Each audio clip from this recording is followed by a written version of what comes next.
I packed my shoes, my quiet prayers, a little hope I swore was not there, a journal full of careful lines, a heart that had survived goodbye. I crossed the sky with no demand, no foolish dreams inside my hands. But somewhere in that Osaka light, you looked at me like I was alive.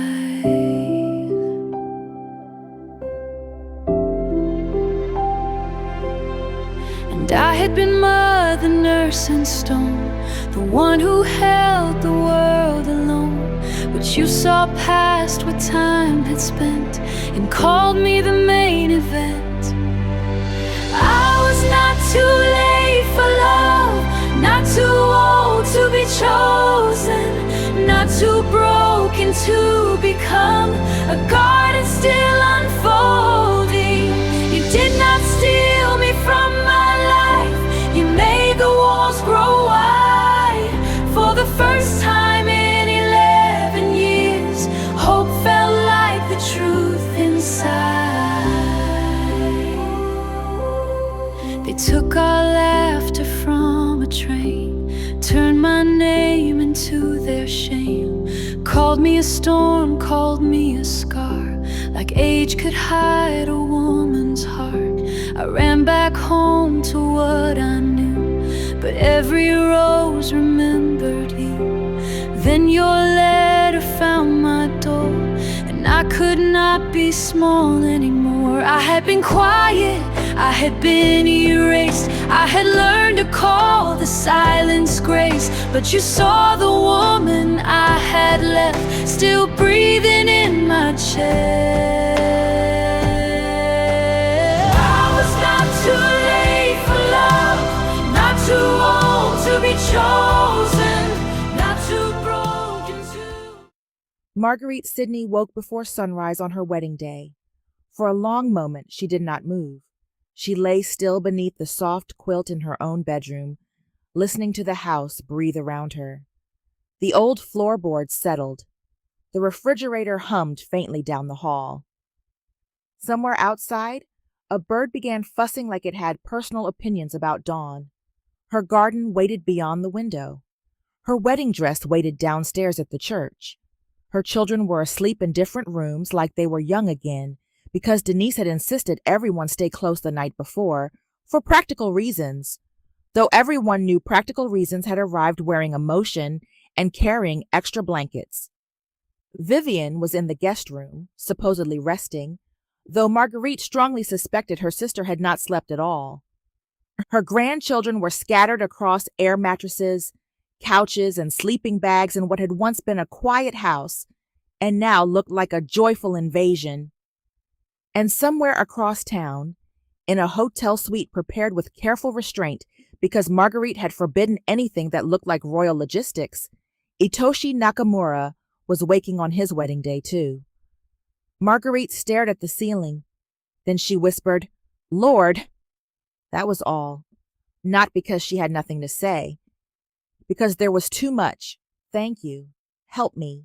Is this real? Do not let me cry before breakfast. Please keep Vivian from making a speech before noon.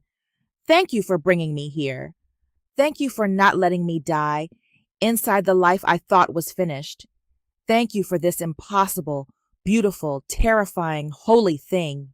She closed her eyes. For years, she had believed the romantic part of her life had ended quietly, not with drama, not with thunder, with routine, with Raymond's turned shoulder, with corrected laughter, with dresses changed before leaving the bedroom, with a husband who stopped looking and a wife who slowly learned not to expect to be seen. After the divorce, she had not called herself dead. She had not been dead. She had lived. She had cooked. She had worshipped. She had gardened.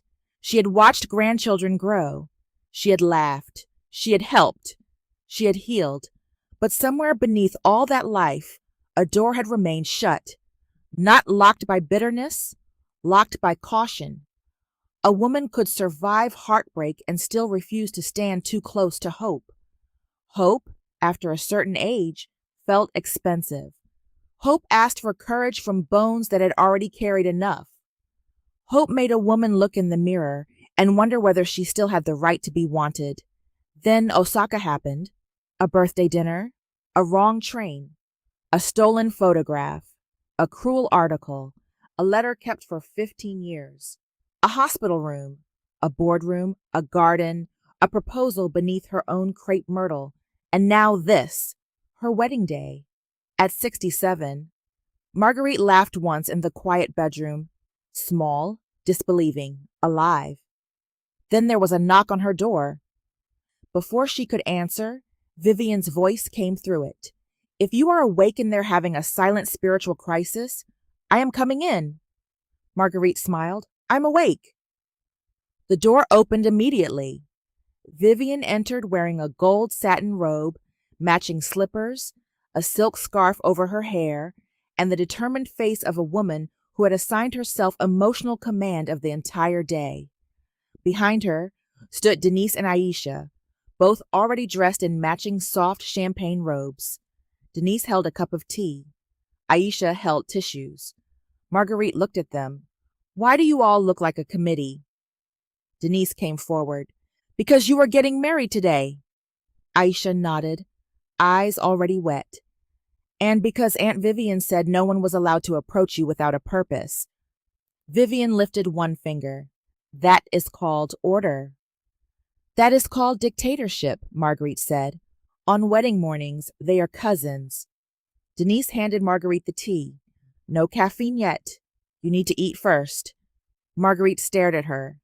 Denise, I am the mother. Today you are the bride. Aisha gasped softly. The word moved through the room. Bride. Marguerite's hand tightened around the cup. Bride, not widow, not divorcee, not grandmother, not retired nurse, not woman who survived. Bride. Vivian saw the word land. Her face softened. Oh, Marguerite. Do not start, Marguerite warned. I have not started. You will know when I start. Aisha came to the bed and sat beside her. Mom. I am fine. No one asked. That tone suggests someone is about to. Aisha smiled through tears. How do you feel? Marguerite looked at the three women standing before her. Her sister, her daughters. The women who had seen her tired, steady, practical, guarded, laughing, wounded, strong, stubborn, and afraid. She took a breath, like I am standing at the edge of a life I did not think still had room for me. Denise's face crumpled. Aisha covered her mouth. Vivian turned away dramatically. No, absolutely not. We are not doing this before moisturizer. Marguerite laughed. Vivian pointed at her. That laugh is dangerous. Save some for the aisle. The house woke around them. Not gently. Grandchildren did not wake gently on wedding days. They erupted. By 7:30, the kitchen was full of cereal bowls, toast, fruit, spilled orange juice, half-zipped dress bags, someone's missing shoe, and Caleb loudly announcing that since Atoshi was becoming his Japanese grandpa, there should have been a snack treaty negotiated in writing. Miles asked whether the church had train tracks nearby, because the story started with a train, and symbolic continuity matters.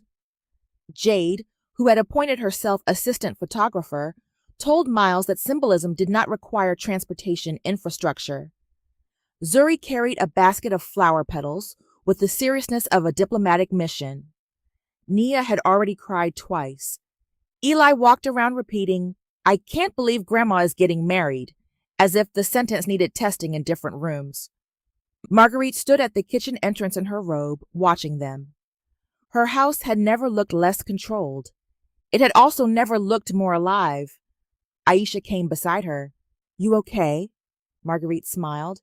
They are eating like I am sending them into battle. It is a wedding. Same emotional category. From the living room, Vivian shouted, Who moved my emergency earrings? Denise shouted back, Why are there emergency earrings? Because joy requires options. Malcolm entered through the back door carrying a garment bag and a cooler. He stopped when he saw Marguerite.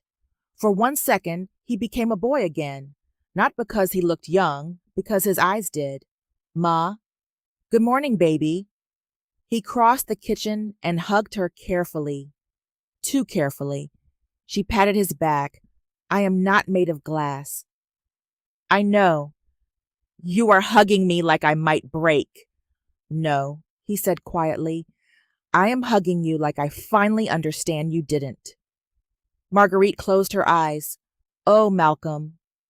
He pulled back quickly, blinking too much. "Anyway, I brought the food Aunt Vivian said was necessary but refused to explain." Vivian appeared instantly, because men cannot be trusted with emotional catering details. Malcolm lifted the cooler. "I carried it." "And did beautifully." That sounded condescending. It was affectionate condescension. Denise checked her watch. "Everybody needs to be ready to leave in 40 minutes.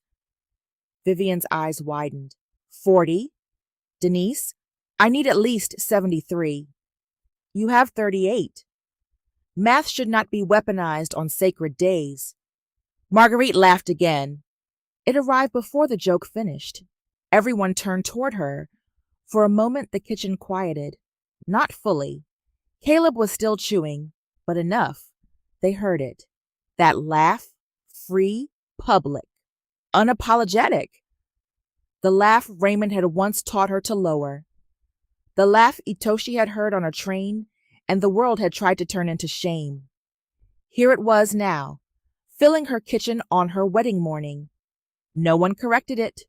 No one looked embarrassed. No one said, "Marguerite, people are looking." They looked because they loved her. That was different. At the church, everything smelled like flowers, wood polish, coffee, perfume, and anticipation. Marguerite's church had never looked so beautiful. Not because it had become something it was not, because it had been dressed without losing itself. The sanctuary glowed with warm light. White roses, soft ivory blooms, and deep green leaves lined the aisle. Small arrangements of cherry blossoms had been woven delicately into the florals, not overpowering the church, but honoring the country where their love had awakened. At the front, near the altar, a simple arrangement combined magnolia branches and Japanese maple leaves. Black American church beauty, Japanese elegance, not competing, blending. Marguerite stood in the bridal room near the back of the church, still in her robe, watching through the cracked door as churchwomen moved with joyful authority. Sister Elaine adjusted flowers while pretending she was not crying. Miss Clara corrected the placement of a ribbon with the seriousness of a national decision. Brenda carried programs and whispered, "I knew this day was going to be special," to every person who would listen. Pastor Mitchell's wife checked on the choir. The choir hummed softly during sound check, and the first notes moved through the walls like a blessing arriving early. Marguerite closed the door. Her hand rested against it. This church had seen her through everything. It had seen her arrive with Raymond. It had seen her pray through a marriage that no longer warmed her. It had seen her sit alone after divorce, wearing dignity like a coat over bruises people could not see. It had seen her children grow, her grandchildren be dedicated, baptized, corrected in pews, and fed after service. It had seen her laugh. It had seen her endure. Now it would see her marry again, not as a woman pretending the past had not happened, as a woman who had survived it. Aisha came up behind her. "Mom?" Marguerite turned. The wedding dress hung from the wardrobe behind them. For a moment, all three women simply looked at it. Denise stood on one side, Aisha on the other, Vivian behind them with tissues already in hand, despite announcing she would be emotionally elegant. The dress was not a young woman's fantasy. It was not designed to erase Marguerite's age or pretend she was beginning life untouched. It honored her.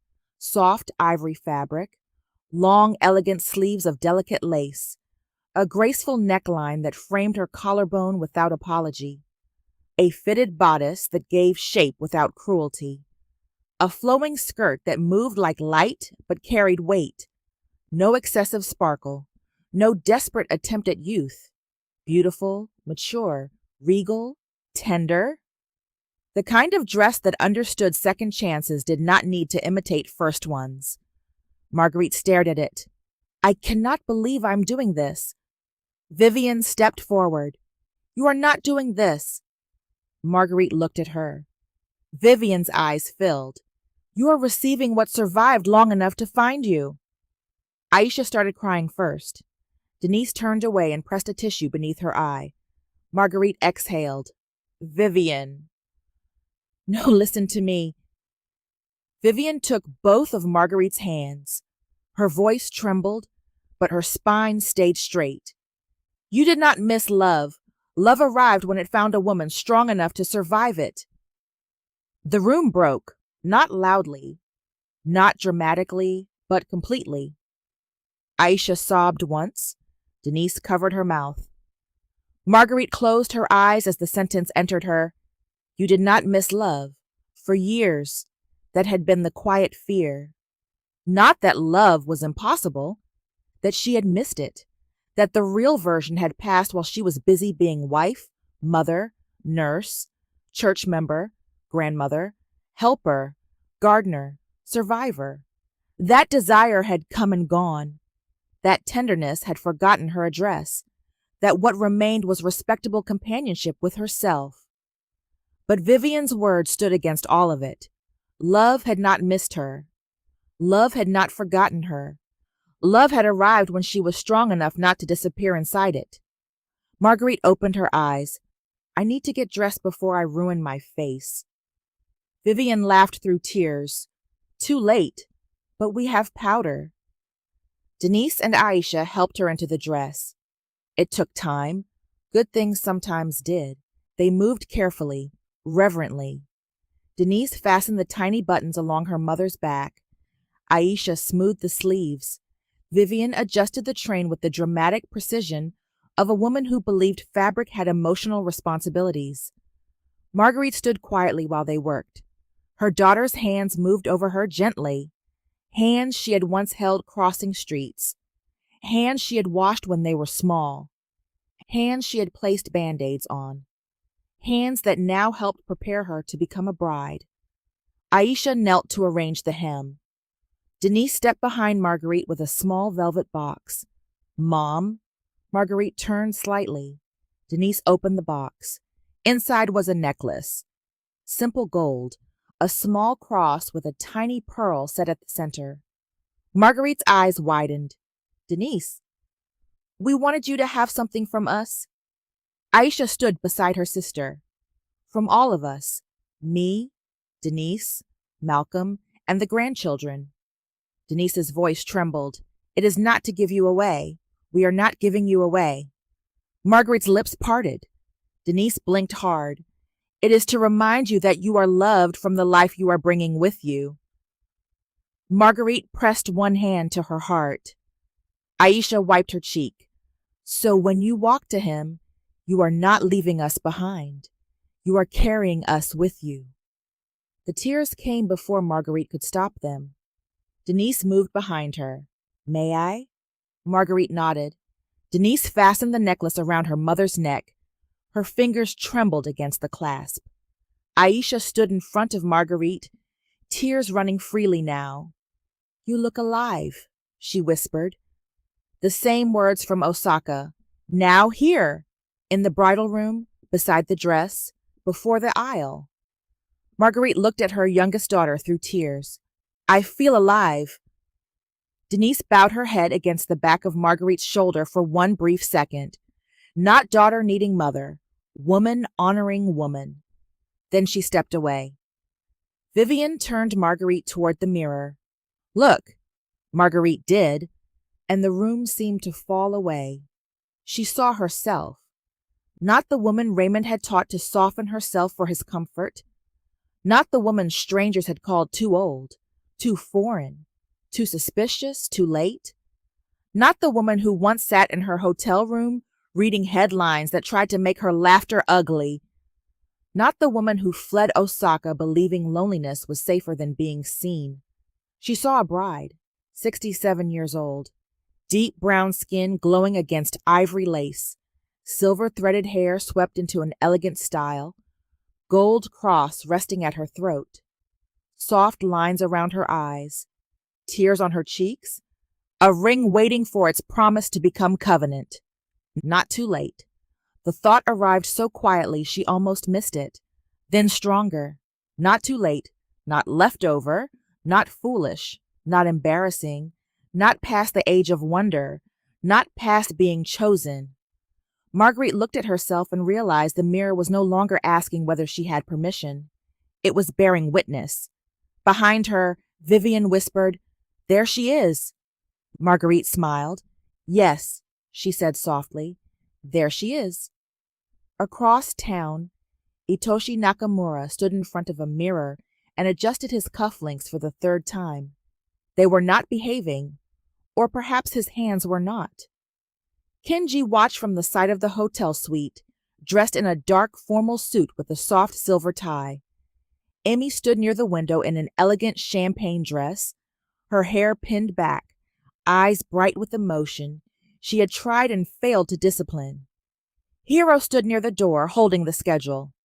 He had been instructed by Marguerite not to over-coordinate the wedding. This had caused him visible spiritual discomfort. "It is not necessary to adjust the cufflinks again," Hiro said. Itoshi looked at him through the mirror. "That is your professional assessment?" "Yes." "I disagree." Kenji stepped forward. "Father." Itoshi stopped. Kenji's voice was quieter than usual. "You are nervous." Itoshi turned. The room stilled. For most of Kenji's life, his father had been many things. Powerful, reserved, grieving, commanding, distant, brilliant, exhausting, but nervous. That was new. Itoshi looked down at the cufflink. "Yes," he said. Emi's face softened. Kenji looked at him as if a hidden door had opened. Itoshi lifted his gaze. "I have stood before governments, investors, hostile boards, and rooms filled with people hoping I would fail." A faint smile touched his mouth. "None of that prepared me for marrying a woman whose grandchildren have already warned me not to make her sad." Emi laughed softly. Kenji smiled. Hiro said, "Their enforcement mechanisms appear informal but serious." Itoshi looked at him. "Thank you, Hiro." "You are welcome." Emi came closer. "She loves you." Itoshi's face changed. It had become easier for him to hear the word, but not less powerful. "Yes." "And you love her?" "Yes." Kenji looked down briefly, then stepped forward. "Mother would not be dishonored today." The words moved through the room like a held breath finally released. Itoshi looked at his son. Kenji's expression was controlled, but his eyes were wet. "I need you to know that," Kenji said. "I was wrong to think your living made her smaller." Emi turned toward the window quickly, wiping her cheek. Itoshi said nothing for a moment. Then he placed one hand on Kenji's shoulder. "Thank you." Kenji swallowed. "I wish I had understood sooner." "So do I." The honesty landed. Then Itoshi added, "But you stand here now." Kenji nodded once. "Yes." Emi came to Itoshi's other side. She would have liked Marguerite. Itoshi closed his eyes. When he opened them, they shone. "Yes," he said. "She would have." Emi smiled through tears. "Especially because Marguerite tells you no." Kenji let out a quiet laugh. Hiro nodded. "Frequently." Itoshi sighed. "I am surrounded." "You are loved," Emi said. He looked at his daughter. For a second, Yuriko lived in her eyes, not as replacement, not as wound, but as continuity. "I know," he said softly. Hiro glanced at the time. "We should leave in 12 minutes." Itoshi looked toward the garment bag hanging near the wall. His wedding suit was a deep black formal suit with subtle Japanese tailoring, elegant without display. The lining carried a private detail. Embroidered inside, where only he would know, were 2 words in small thread: wider life. He had not told Marguerite. Not yet. Emmy stepped forward with a small box. Before we go. Itoshi looked at her. Emmy opened it. Inside was a folded handkerchief, white linen. At the corner, embroidered delicately, was Yuriko's name. Itoshi went still. It was hers, Emmy said softly. She carried it at my graduation. His face tightened. I do not want to bring grief into... You are not, Emmy said. You are bringing memory. Kenji spoke next. We both agreed. Itoshi looked at his children. The children who had once feared love after Yuriko would erase her. Now they offered her memory to stand with him. His hand trembled when he took the handkerchief. He did not hide it. Thank you, he whispered. Emmy kissed his cheek. Kenji bowed his head. Hiro looked away, as if efficiency required privacy. Itoshi placed the handkerchief inside his jacket pocket, close to his heart. Then he looked in the mirror one last time. A man of 65, widower, father, chairman, survivor, groom, not replacing the past, not fleeing grief, walking toward life. At the church, the 2 families had become one movement. Not perfectly, not magically, but beautifully. Kenji stood near Malcolm, both men pretending they were not emotionally monitoring everything. Malcolm had already inspected Itoshi's posture, hydration status, and whether his shoes looked comfortable enough for standing through black church wedding length. Kenji had taken this seriously and asked what the acceptable duration was. Malcolm had said, longer than you think. Hiro had written something down. Emmy stood with Aisha and Denise in the hallway outside the bridal room, helping coordinate flower girls and programs. She looked nervous at first. Then Zuri handed her a basket and said, You are in charge of emergency petals. Emmy accepted the role with solemn gratitude. Vivian floated between rooms like a glamorous storm with perfume, pins, tissues, and unsolicited emotional commentary. The grandchildren moved through the church with sacred importance. Nia carried a small bouquet. Zuri guarded flower petals. Miles had been entrusted with the program and was taking his duty too seriously. Caleb, dressed in a suit he had already complained about 6 times, had been told he was not allowed to ask Itoshi about snacks during the ceremony. He had asked whether immediately after counted. Jade took photos in the hallway, capturing everything. Denise wiping Marguerite's tears, Aisha fixing the veil, Malcolm standing quietly by the door, Vivian crying into a tissue while claiming she had allergies. In the bridal room, Pastor Mitchell's wife came to pray over Marguerite. The room quieted. Marguerite stood in her dress, surrounded by her daughters, Vivian, and the women who had loved her through seasons she had not named aloud. Pastor Mitchell's wife took her hands. Lord, she prayed, thank you for the life of your daughter, Marguerite. Thank you for every season you carried her when others did not see the weight. Thank you for the garden you allowed her to plant after heartbreak. Thank you for laughter restored. Thank you for love that honors instead of consumes. Bless this union. Let it be rooted, humble, joyful, and covered. Marguerite bowed her head. The tears came again. This time she let them. Because there were some tears a woman did not wipe away too quickly. Some tears were proof that the soul had arrived. When the prayer ended, Denise adjusted the necklace one last time. Aisha smoothed the veil. Vivian stood in front of Marguerite, eyes red, lips trembling. You are ruining me today, Vivian said. Marguerite laughed softly. You have been dramatic since sunrise. I have been restrained. No. Vivian touched her sister's cheek. My beautiful girl. Marguerite's eyes filled again. Vivian's voice dropped.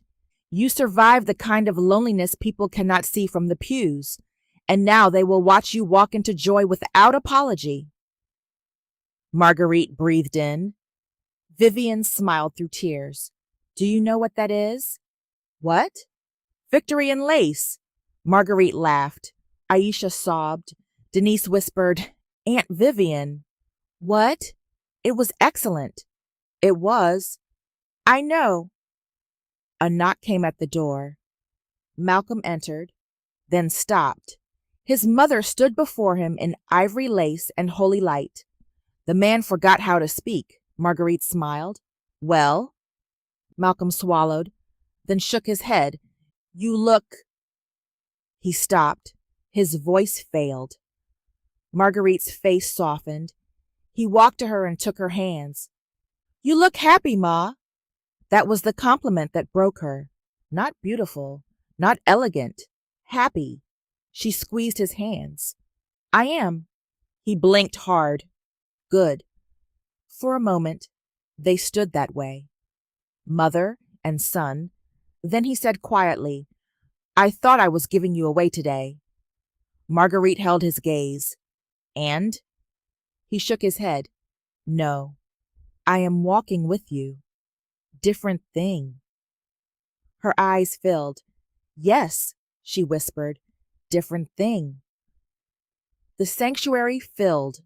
People rose, turned, whispered, cried before anything had happened because some communities knew history before the program printed it. At the front of the church, Atoshi stood beside Pastor Mitchell. Kenji stood behind him as best man. Emmy sat in the front row beside Vivian's reserved family section for the moment, holding Yuriko's handkerchief box in her lap, like memory had been given a place to sit. Itoshi looked calm, to most people. But Kenji saw his father's hand flex once. Hiro saw his breathing slow deliberately. Pastor Mitchell saw the groom swallow hard when the choir began. The music started softly, not grand at first. A low hum from the choir. Warm, deep, holy. The doors opened. The grandchildren came first. Zuri scattered petals as if blessing the floor personally. Nia walked with solemn beauty. Caleb looked at the crowd, remembered he was not supposed to ask about snacks, and gave Itoshi a tiny thumbs up instead. Itoshi, despite everything, smiled. Then the bridesmaids entered. Aisha, Denise, Emmy among them now, walking not as replacement, not as obligation, but as witness. The sight of Emmy in the bridal procession made Itoshi's eyes shine. Then Vivian entered. She did not walk. She arrived, elegant, emotional, dramatic, and radiant. She took her place, looked at Itoshi, and silently pointed 2 fingers from her eyes to him. I am watching you. Itoshi bowed his head very slightly. Message received. The choir swelled. The doors closed again. The sanctuary held its breath. At the back of the church, Marguerite stood with Malcolm. Her hand rested on his arm. Her dress glowed softly around her. Her necklace rested at her throat. Her heart pounded. For one moment, fear tried one final time. Not loudly. It was too old for shouting. It whispered, too late, too much, too visible, too old for this kind of wonder. Marguerite inhaled, then looked toward the sanctuary doors. No, she whispered. Malcolm looked down. What? Marguerite smiled. Nothing. But it was not nothing. It was the last old chain falling quietly at her feet. The doors opened. Warm church light spilled over her. The choir rose. And Itoshi saw her. For the first time that day, the man who had survived boardrooms, scandal, grief, corporate betrayal, public scrutiny, and his own stubborn heart visibly lost composure. It was not dramatic. He did not collapse. He did not cover his face. He simply stopped breathing correctly. His eyes widened. His mouth parted slightly. His hand moved once toward his chest. Not from pain, but from impact. Kenji stepped closer instinctively, then realized what it was and stayed still. Emmy began crying immediately. Vivian pressed a tissue to her mouth. Denise broke beside the altar. Aisha gripped her bouquet. The church saw it. Everyone saw it.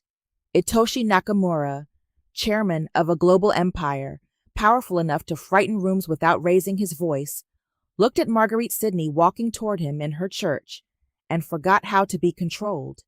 Because she was not entering his empire. He had come into her sacred world, and there she was, not hidden, not ashamed, not stolen from her life, not dressed as someone younger, not pretending history had not happened. Marguerite walked slowly down the aisle on Malcolm's arm, her eyes on Itoshi, her laughter quiet beneath tears, her whole life gathered behind and around her. The church that had seen her endure now watched her be chosen. The family that had known her as mother saw the woman. The children who feared losing her saw that love had not taken her away. The Japanese family that had feared replacing Yuriko saw that memory and life could stand in the same sanctuary without destroying each other. Both families had arrived, not perfectly, but fully enough. Marguerite reached the altar. Malcolm turned to her. His eyes were wet. "I love you, Ma." "I love you too, baby." He kissed her cheek. Then he looked at Itoshi, not threatening now, not suspicious, serious. She laughs before the joke gets there. Itoshi's eyes did not leave Marguerite. "I know," Malcolm nodded. "Keep up." A soft laugh moved through the front row. Then Malcolm placed Marguerite's hand near Itoshi's, not giving her away, honoring her walk. Marguerite stepped forward. Itoshi took her hand. His fingers trembled. She felt it. Her eyes softened. "You okay?" she whispered. His voice was barely audible. "No," she smiled. "Good answer." His mouth curved through tears. Pastor Mitchell stepped forward, smiling as if he had already preached the sermon in his heart. "Family, friends, beloved community," he began, voice warm and full. "Today, we gather not merely to witness a wedding, but to honor a testimony." The church quieted. Some love stories arrive early. Some arrive after storms. Some arrive when people think the season has passed. But God is not limited by our calendars. Marguerite's hand tightened in Itoshi's. Pastor Mitchell looked at them both. This love has crossed oceans, survived misunderstanding, endured public pressure, entered grief with respect, and stood in the light without shame. Vivian whispered, "Preach." Pastor Mitchell smiled. "And today, in this house, before God, before family, before community, we say what the world tried to deny. Joy is not indecent because it arrives late. Hope is not foolish because it survived." Marguerite closed her eyes. Itoshi bowed his head. The choir hummed softly beneath the words. The ceremony had not yet reached the vows, but already the victory had begun. Because the world had tried to make Marguerite Sidney a scandal. And now she stood in her church, in ivory lace, her daughters beside her, her son behind her, her grandchildren watching, her sister crying openly, Itoshi's children present with humbled hearts, and the man who loved her holding her hand like it was holy. This love had survived public pressure. It had survived fear. It had survived old wounds. It had survived the wrong train and the closing doors. It had made it all the way into sacred joy. And as Itoshi looked at Marguerite beneath the warm church light, still visibly undone by the sight of her, Marguerite knew the truth with a peace that no headline, no old husband, no boardroom, and no fear could touch. She had not missed love. Love had found her, and this time she was walking toward it with her eyes open. The sanctuary did not feel like a room anymore. It felt like a witness. Warm light poured through the stained glass windows, and broke across the pews in soft pieces of gold, rose, blue, and amber. The morning sun touched the white roses along the aisle, the deep green leaves woven through them, the delicate cherry blossoms tucked between magnolia branches, and the polished wood that had held decades of prayers, funerals, baby dedications, altar calls, anniversaries, heartbreaks, recoveries, and ordinary Sundays. This was not a borrowed venue. This was not a beautiful room rented because it photographed well. This was Marguerite's church. The place that had seen her arrive with Raymond when she was still trying to keep a marriage alive by praying harder than she was being loved. The place that had seen her sit alone after divorce with her hands folded in her lap and her dignity sitting beside her like a tired friend. The place that had seen her grandchildren run between pews, seen her bring casseroles to grieving families, seen her sing with tears in her eyes when worship reached the place words could not. This church knew her. It had known her before Itoshi Nakamura ever stepped into her life. That was why this moment mattered. Marguerite was not walking into his empire. He had come into her sacred home. Love had crossed an ocean, survived scandal, humbled power, passed through family grief, entered her garden, stood before her children, and now it had come all the way into the house where her faith had kept her from disappearing. At the altar, Itoshi held her hand. His fingers were still trembling slightly. Marguerite felt it. She did not tease him this time. She simply pressed her thumb gently against his hand, steadying him the way he had steadied her in Osaka without ever making her feel weak. Pastor Mitchell stood before them, with his Bible open. The choir hummed softly behind him, a low, warm sound that seemed to rise from the floorboards themselves. In the front row, Denise held a tissue in one hand and Aisha's fingers in the other. Malcolm sat upright, eyes fixed on his mother, jaw tight with emotion. He refused to surrender in public. Vivian was already crying, though she was pretending the tissue near her face was part of her outfit. The grandchildren sat in a row, dressed beautifully and behaving with the heroic effort of children who had been threatened, bribed, prayed over, and emotionally invested all at once. On the other side of the aisle, Kenji and Emi sat with Itoshi's family. Kenji's posture was formal, but his face was not hard anymore. Emi had stopped trying to fight her tears. Between them, on the reserved chair beside the aisle, lay a small framed photograph of Yuriko Nakamura, surrounded by a simple arrangement of white flowers and Japanese maple leaves, not hidden, not erased, not competing, remembered. Marguerite had insisted on it. When Itoshi first asked if it would make the day too heavy, she had looked at him and said, "Love that requires erasure is too fragile to trust." So Yuriko was there, not as a ghost between them, as part of the road that had brought him here. Pastor Mitchell looked over the sanctuary. "My beloved brothers and sisters," he said, his voice rich and steady, "today we are not gathered to pretend that love is simple." A quiet murmur moved through the room. We are not gathered to pretend that life gives every blessing early, neatly, or without cost. We are not gathered to pretend that grief does not leave marks, that betrayal does not wound deeply, or that time does not ask hard questions of the heart. Marguerite's eyes lowered briefly. Itoshi's hand tightened around hers. Pastor Mitchell continued, "But we are gathered to testify that God is not finished with the life because the world calls it late." The sanctuary answered softly, "Amen." We are gathered to testify that joy does not expire, that dignity can survive disappointment, that a woman who has been overlooked, misjudged, and made small by others can still stand in the light as beloved. Vivian whispered, "Yes, Lord." Denise bowed her head. Marguerite's eyes filled, but she did not look away. Pastor Mitchell smiled gently at her. "And we are gathered to testify that a man who has carried grief with honor can still learn to welcome life without betraying memory." Emmy pressed a hand to her mouth. Kenji looked toward his father. Itoshi's eyes shone, but he did not hide them. Not today. Pastor Mitchell lifted one hand slightly. Today, Marguerite Elise Sidney and Itoshi Nakamura come before God, before family, before community, not as children running from loneliness, not as people trying to replace what was lost, but as two full lives choosing to become wider together.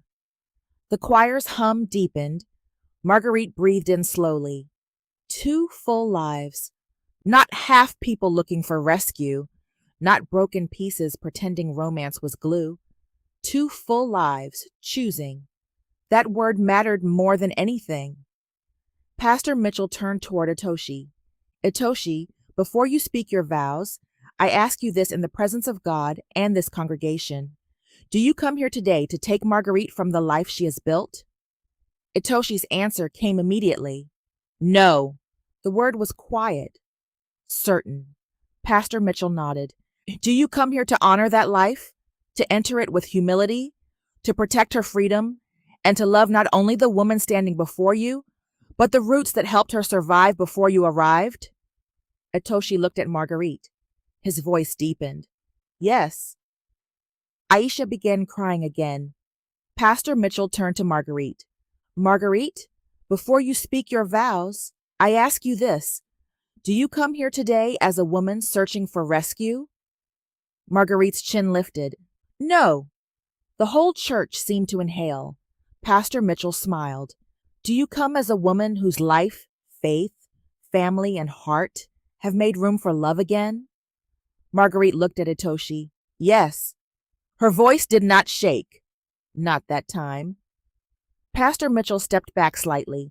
Then speak what love has taught you. Itoshi turned fully toward Marguerite. For a moment, he did not open the paper in his hand. He simply looked at her. That same look. From the dinner, from the wrong train, from the garden, from the hospital, from her own backyard. Only now it carried the weight of everything they had survived. He unfolded his vows. His hand was steady now. Marguerite Elise Sidney, he began. Her full name moved through the sanctuary like a bell. When I first saw you, you were not trying to be seen. A soft laugh moved through the congregation. Marguerite's mouth curved. You were not entering a room to impress anyone. You were not asking for attention. You were simply present. And somehow, the room became different because you were in it. Marguerite blinked quickly. Itoshi continued. Then I found you on a train platform, holding a map with great confidence and limited accuracy. Laughter broke through the tears. Even Marguerite laughed. Pastor Mitchell smiled. Caleb whispered loudly, That's Grandma. Denise shushed him while crying. Itoshi's eyes warmed. I thought I was helping you find your way. I did not understand that my own life had been waiting for you to ask the right question of it. He paused. His voice softened. For years, I believed I understood discipline. I understood duty. I understood grief. I understood how to continue after loss by becoming useful, controlled, and difficult to reach. Emmy lowered her head. Kenji's eyes darkened with recognition. Itoshi looked at Marguerite. Then you laughed. The church went still. A laugh on a train should have been a small thing, but the world tried to punish you for it. Strangers tried to turn your joy into shame. Men in suits tried to turn your name into strategy. Even my own family, in fear and grief, failed to see you clearly at first. Kenji swallowed hard. Emmy's tears fell. Itoshi did not look away from Marguerite. But you did not become what they called you. You remained yourself, even when hurt, even when afraid, even when you left, even when you came back. Marguerite's hand trembled now. I once told you that you reminded me I was still alive, he said. That was true. But today, before God and before the people who love you, I want to say more. His voice thickened. You did not give me life because mine was empty. You reminded me that life, even after grief is still meant to be lived with tenderness? Vivian pressed her tissue to her mouth. The choir hummed lower, soft as a heartbeat. Itoshi continued, I promise I will never ask you to disappear inside my life. Marguerite closed her eyes. I will not mistake protection for control. I will not treat your peace as something I own. I will not call your roots inconvenient because they do not grow in my country. Aisha leaned into Denise, crying openly now. I will honor the woman you became before I met you, the nurse who stood beside life and death for 38 years, the mother who raised her children with strength and mercy, the grandmother whose home is loud with love, the woman who planted a garden after heartbreak and still had the courage to laugh. Marguerite's tears slipped down her cheeks. I will love your laughter, your roots, your family, your faith, and the garden that kept you alive. The church broke softly. Not applause, not yet. Just the sound of people trying to breathe through emotion. Itoshi's eyes shone.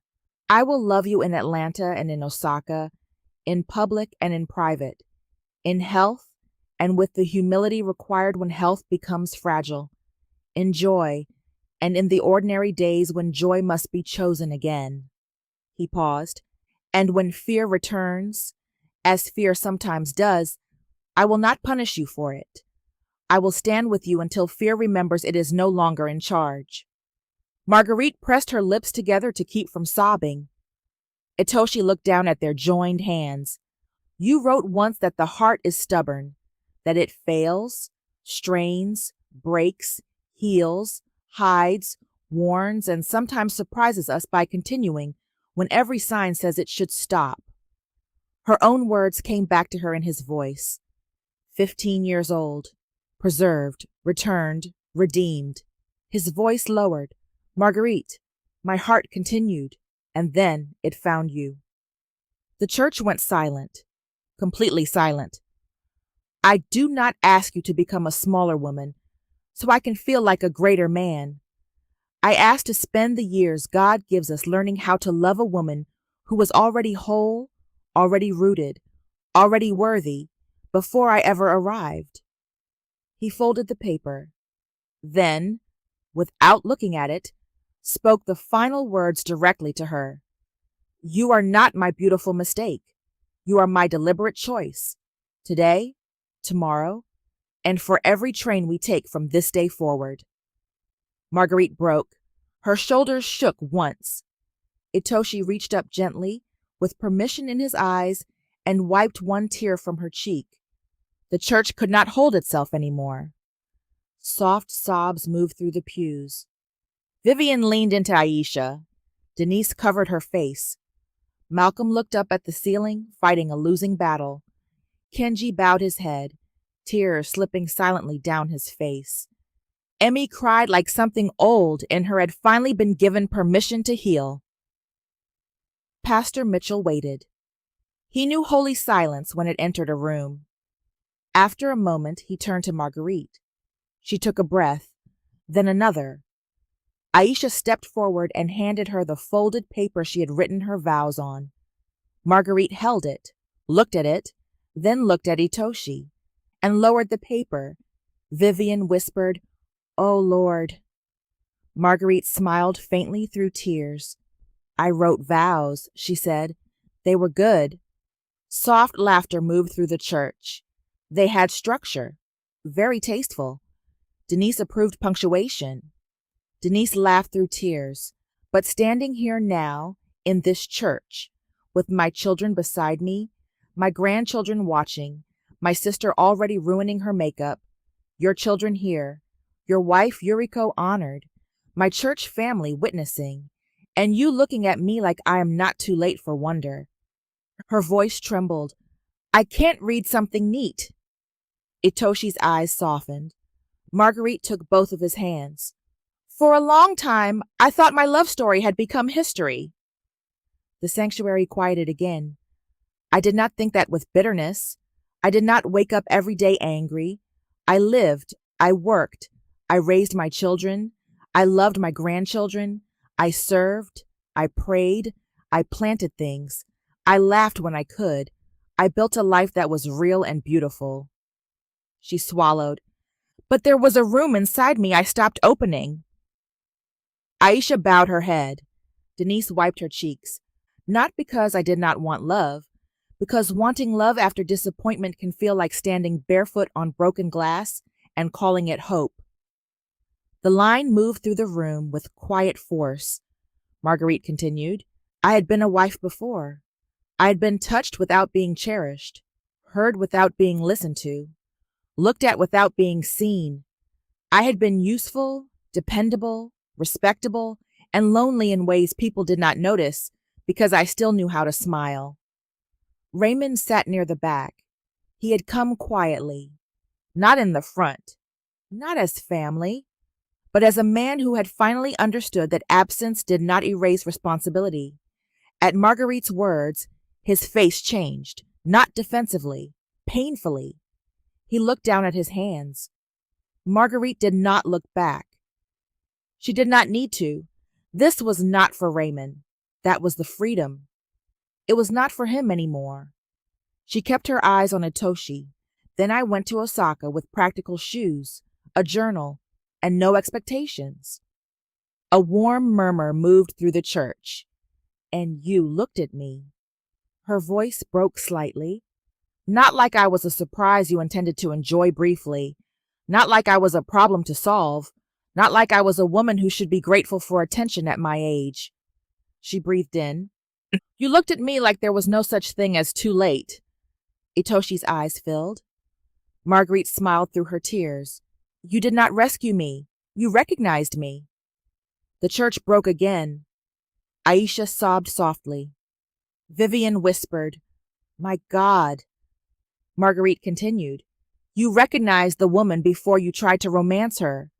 You honored my work before you touched my hand. You kept my words safe before you knew you would one day want to keep me safe.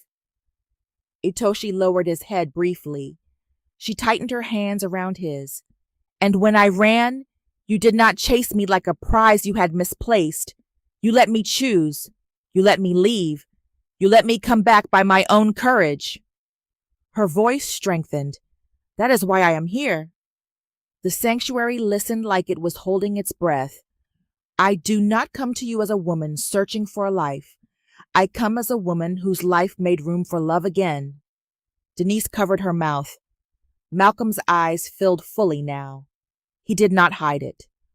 I come with children who still need me, grandchildren who inspect everything, a garden that will judge your technique for years, a church that helped carry me, a sister who will never let you forget the standard, and a past that I no longer need to pretend did not hurt.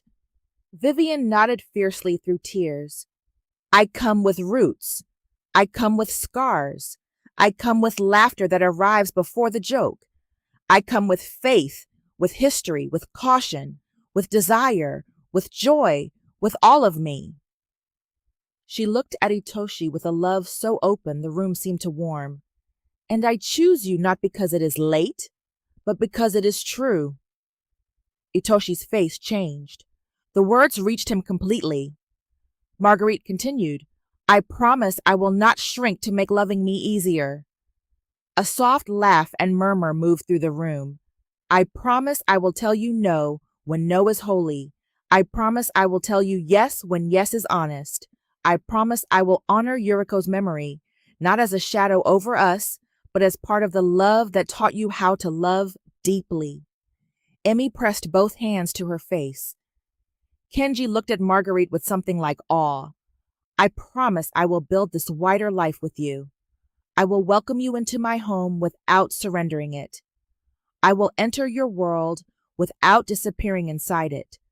I will walk beside you through attention, distance, family, medicine, grief, laughter, and whatever trains we manage to board correctly. A ripple of laughter came through tears. Itoshi smiled. Marguerite's voice softened.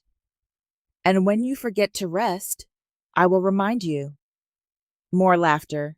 When you become too dignified, I will trouble you. Vivian whispered, That's right. And when the world tries to make our love strange, shameful, late, or impossible, I will remember this moment. She looked around the sanctuary, at my church, with our families, under God, in the light. Her eyes returned to Itoshi. I love you, Itoshi Nakamura, not because you are powerful, not because you made me feel young. I do not need to be young to be loved. The church answered with soft, fierce agreement. I love you because you make me feel present, because you honor the woman I survived to become, because with you, hope does not feel foolish. Her voice lowered. It feels like the truth. The church erupted, not politely, not quietly. This was not a boardroom. This was Marguerite's church. People stood to their feet. Hands clapped. Women cried openly. Someone shouted, Yes, Lord. Sister Elaine waved a tissue like a flag of victory. Brenda leaned into Miss Clara, sobbing. The choir rose instinctively into a soft swell of harmony, not planned, not rehearsed, but inevitable. Pastor Mitchell lifted a hand, laughing through tears. Church, we still have a wedding to finish. The congregation laughed. Marguerite laughed too, through tears, free and loud. Itoshi looked at her like the sound itself had become part of the vows. Pastor Mitchell turned to the children. May we have the rings? Caleb shot up with alarming speed.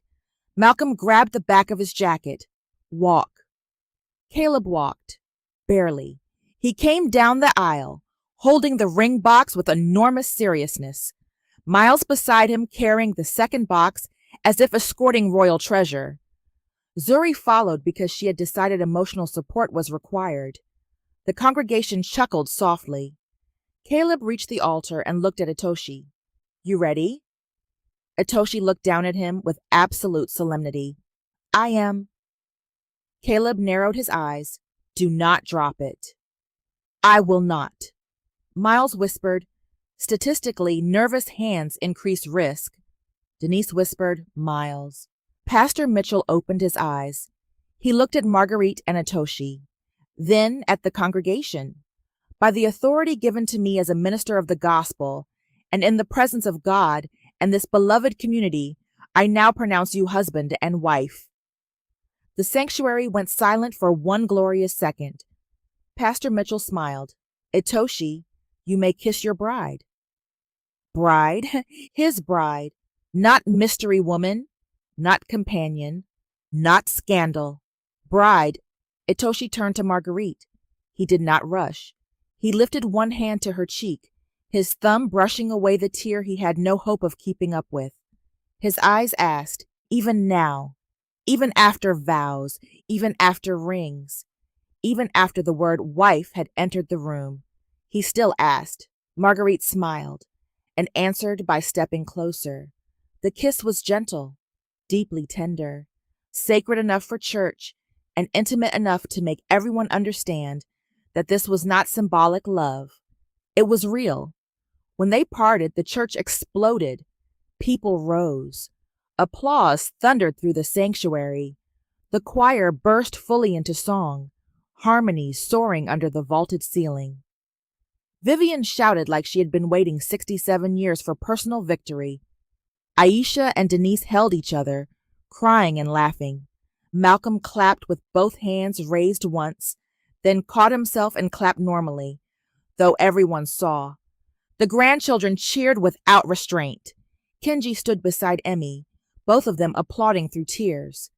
Emmy looked toward Yuriko's photograph, then back at her father and Marguerite.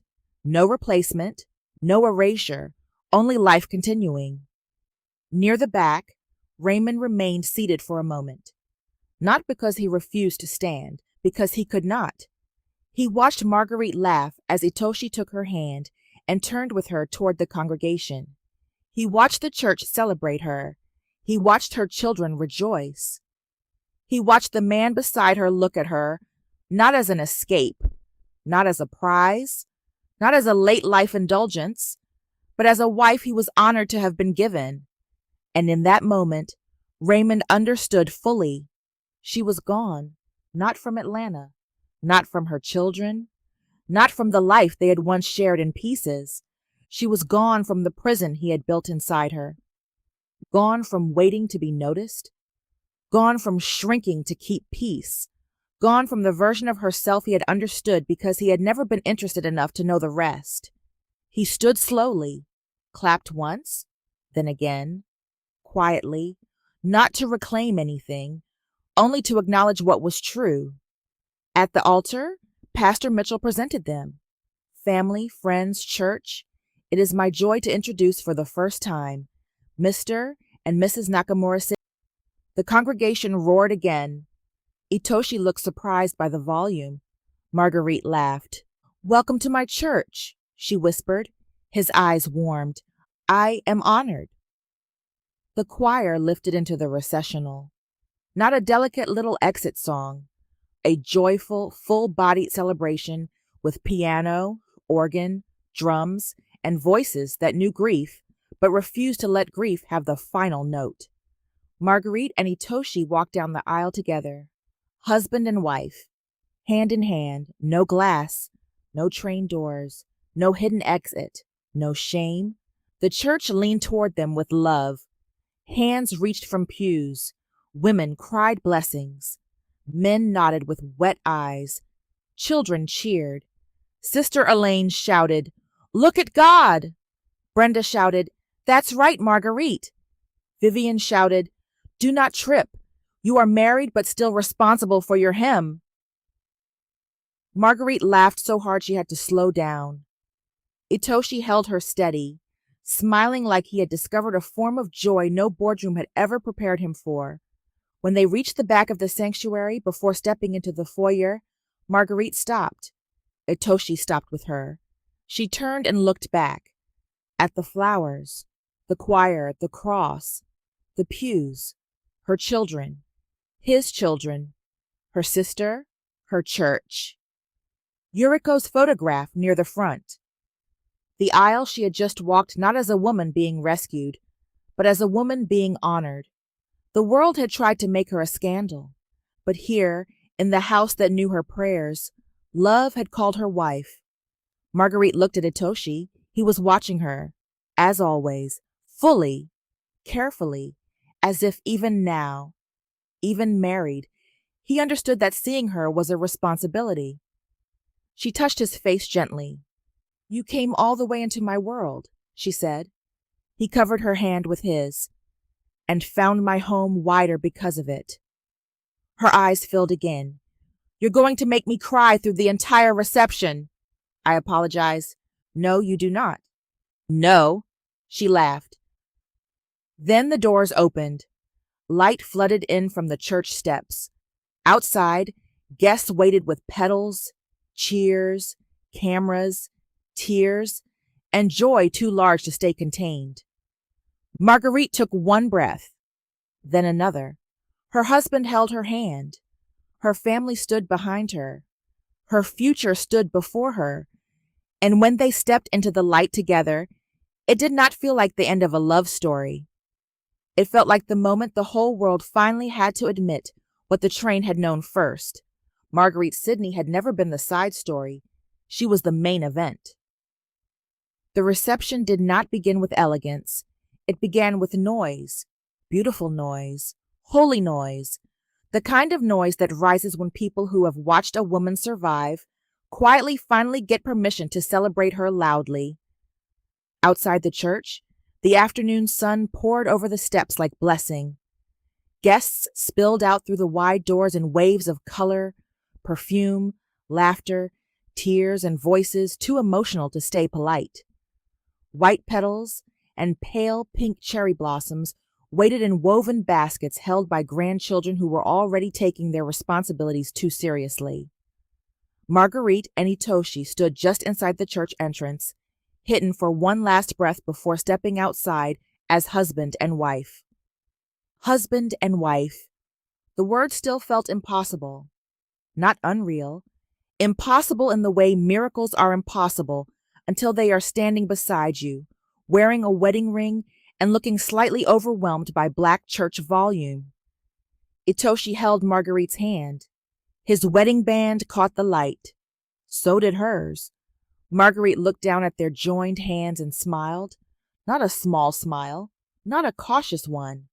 A smile that had survived shame, ageism, divorce, public scandal, an ocean, a boardroom, and a train door that closed too soon. Itoshi watched her. "You are smiling," he said. "I just got married."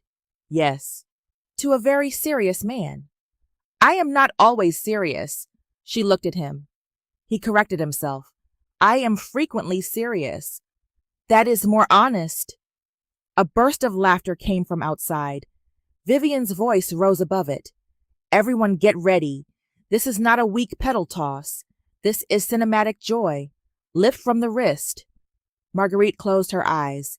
"My sister is directing the congregation." "It appears so." "She will never recover from today." "Will we?" Marguerite looked at him. The question softened everything. "No," she said. "I do not think so." Itoshi lifted her hand and kissed her knuckles. Then the doors opened fully. The church steps erupted. Petals flew, not neatly, not with the delicate coordination Vivian had demanded. Children threw them like confetti during a sports victory. Zuri tossed hers straight up and rained half of them onto her own head. Caleb launched a handful directly into the air with unnecessary power. Miles tried to calculate wind direction and missed the moment by 3 seconds. Nia cried while throwing flowers. Eli shouted, "Grandma's married," like the city had not been informed properly. The adults cheered. Church women cried. Somebody shouted, "Come on, bride." Somebody else shouted, "Look at God." Brenda waved both hands with such force that Miss Clara had to steady her purse. Marguerite laughed, loudly, freely, before any joke had fully arrived. The sound moved through the church steps like music. No one corrected it. No one winced. No one said she was too much. Instead, people cheered harder, because they understood, even if they could not have explained it fully, that Marguerite's laughter was not just happiness. It was evidence. Evidence that shame had failed. Evidence that Raymond's old corrections had lost their power. Evidence that the headline, the message, the boardroom, and every stranger who had tried to make her joy look foolish had been overruled. Itoshi turned toward her. Petals caught in his dark hair and on his shoulders. For one glorious second, he looked completely unprepared for joy. Marguerite saw him and laughed harder. "You have flowers in your hair," she said. "I suspected." "You look less dignified." "Is that bad?" "No."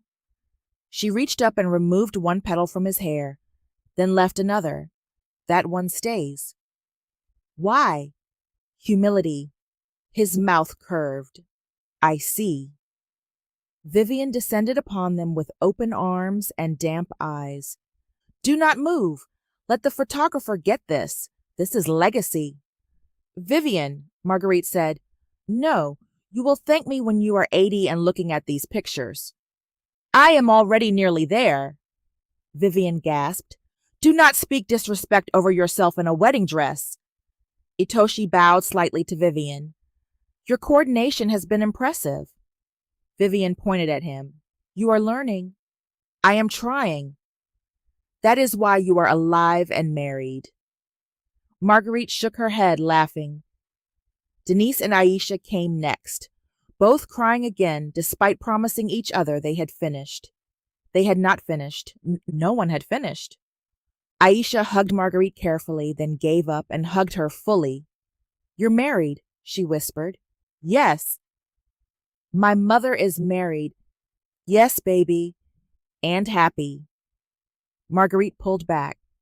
Aisha's eyes searched her face, not as a child afraid of losing her mother now, but as a daughter learning how to witness her mother's joy without needing to manage it. "Yes," Marguerite said. "I am happy." Aisha nodded, tears spilling over. "Good." Denise touched the necklace at Marguerite's throat. "You kept it on." "Of course I did." Denise's mouth trembled. You look like you. The words were simple, but they struck deeper than beautiful. Marguerite took her daughter's hand. That is exactly what I wanted. Malcolm stepped forward last. For a moment, he just looked at Itoshi. Itoshi turned to him seriously. Malcolm's face held all the suspicion, love, warning, acceptance, and emotional exhaustion of a son watching his mother become a bride and trying to behave with dignity under impossible conditions. Then Malcolm extended his hand. Itoshi took it.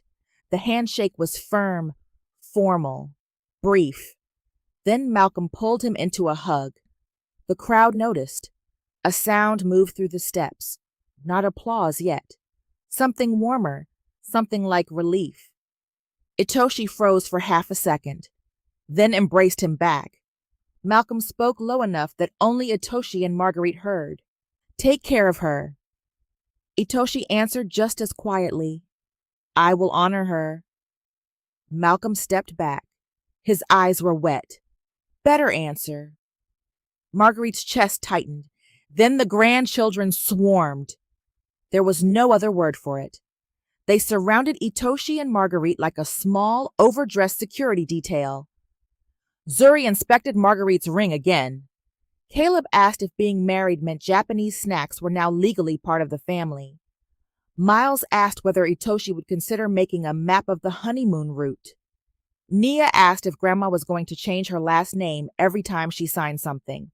Jade whispered, You looked like a movie, and then pretended she had not said something sentimental. Eli leaned into Marguerite and asked, Are you still our grandma? Marguerite's heart softened so suddenly she had to bend down despite the dress. Oh, baby. He looked embarrassed by his own question. She touched his cheek. I am always your grandma. But now you're married. Yes. To him. Yes. So you are still ours? Marguerite looked up at Itoshi, then back at Eli. I am still yours, and now our family is wider. Eli considered that, then looked at Itoshi. So you are in? Itoshi bowed slightly. If you will allow it. Eli nodded. You can be in, but Grandma gets final say. Marguerite laughed. Itoshi nodded with solemn respect. I already understood that. The reception hall was decorated with the same care as the sanctuary, but the feeling was different. The church had been sacred. The reception was joy with shoes off. The room glowed with warm light strung across the ceiling. Tables were dressed in ivory linens with centerpieces that blended white roses, magnolia leaves, cherry blossoms, and small branches of Japanese maple. At each place setting was a card printed with one sentence. Hope is not foolish because it survived. Marguerite had not known about that. Denise had arranged it quietly. When Marguerite saw the cards, she stopped at the entrance of the hall. Her hand went to her mouth. Aisha appeared beside her. Denise did it. Denise, standing a few feet away, pretended to inspect a centerpiece. Marguerite turned toward her eldest daughter. Denise. Denise looked up, already defensive through tears. It was tasteful. It was beautiful. I did not want it to be too much. Marguerite smiled. Baby, today is allowed to be too much. Denise's face broke. She crossed the room and hugged her mother again. I am so happy for you, she whispered. I am sorry I was scared before I was happy. Marguerite held her close. You loved me before you understood. That is not a crime. Denise pulled back, wiping her face. I understand now. Marguerite touched her daughter's cheek. I know. At the head table, Itoshi paused before sitting. Not because he did not understand where to go, because he was watching. Watching the way Marguerite's church friends touched her arm as they passed. Watching how her grandchildren ran to her without fear of interrupting grandeur. Watching how her children circled her naturally, not as guards anymore, but as family making room. Watching Vivian accept compliments like an elected official. Watching the room love Marguerite loudly. He understood then, in a deeper way, what she had meant by home. This was not simply where she lived. This was the world that had helped keep her alive. He sat beside her and leaned close. You were right. Marguerite looked at him. About what? Please be specific. I enjoy this category. This life is not small. Her face softened. No, it is abundant. Her eyes filled. She reached under the table and took his hand. Thank you for seeing that. I am grateful you allowed me to. The meal began with laughter. Not delicate laughter, family laughter. The kind that interrupted announcements, embarrassed teenagers, exposed stories, and made guests lean across tables asking, what happened? Food filled the room. Southern dishes Marguerite loved. Japanese dishes chosen by Itoshi's family and adapted with care. Roasted chicken, greens, rice, salmon, vegetables, cornbread, miso-glazed dishes, sweet potatoes, noodles, salad, and a cake so beautiful Vivian had stood before it with both hands clasped and whispered, finally, appropriate drama. The cake was tall, elegant, ivory and gold, with sugar cherry blossoms and magnolia flowers spiraling upward. Caleb asked whether the top tier was real. Vivian said, everything today is real, including consequences. After dinner, Pastor Mitchell prayed again, shorter this time because Vivian had warned him that hungry joy and long prayers are complicated cousins. Then the speeches began. Denise stood first. She held a glass of sparkling cider because Marguerite had said no one was allowed to become foolish near the microphone. Denise looked out over the room, then at her mother. For a moment, she could not speak. Aisha reached for her hand from the next chair. Denise took a breath. I am the eldest, she said. A few people laughed knowingly, so I have spent a lot of my life thinking it was my job to notice when something might go wrong. Marguerite smiled softly. Denise continued. When the articles first appeared, I was afraid. I saw my mother being talked about by strangers, and I wanted to pull her home. I thought I was protecting her. She looked at Marguerite. But I have learned something in this season. Sometimes protection becomes control when it does not stop to ask whether the person you love is also allowed to want something. A hush settled. Denise's eyes filled. My mother has been a mother to us for so long that I forgot she was also a woman still becoming. Marguerite pressed a hand to her chest. She taught us how to be strong, how to work, how to love family, how to pray when life does not fix itself quickly. But this year, she taught me something else. Denise smiled through tears. She taught me that joy after heartbreak is not foolish. It is brave. Aisha began crying again. Malcolm looked down. Denise turned to Itoshi. And Mr. Nakamura, Itoshi, thank you for not asking my mother to become smaller so your life could feel bigger. Itoshi bowed his head. Denise lifted her glass. To my mother, to her laugh, to the wider life, and to the man wise enough to know he married the main event. The room erupted. Marguerite laughed, wiping tears from her cheeks. Itoshi looked at Denise with gratitude so visible that her guarded expression finally softened completely. Aisha spoke next. She did not try to be composed. I had notes, she said, already crying. The room laughed gently. I lost them emotionally. Vivian called, That is a valid ministry. Aisha laughed through tears. My mother is the reason I know love can be practical and holy at the same time. She made meals. She showed up. She prayed. She remembered birthdays. She worked shifts and still listened. She made home feel like something you could return to even when life had been unkind. She turned to Marguerite, but I think somewhere along the way, she forgot that home could also come to her. Marguerite's eyes closed briefly. Aisha looked at Itoshi. You came to her home, her church, her garden, her family. You did not try to replace any of it. Her voice shook. You honored it. And because of that, I can celebrate this without feeling like I am losing her.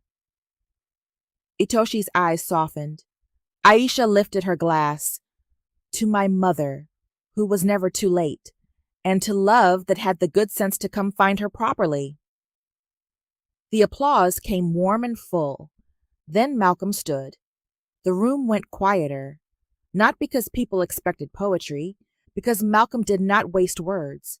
He held the microphone like it had personally inconvenienced him. I am not giving a long speech. Vivian shouted, "We accept this miracle!"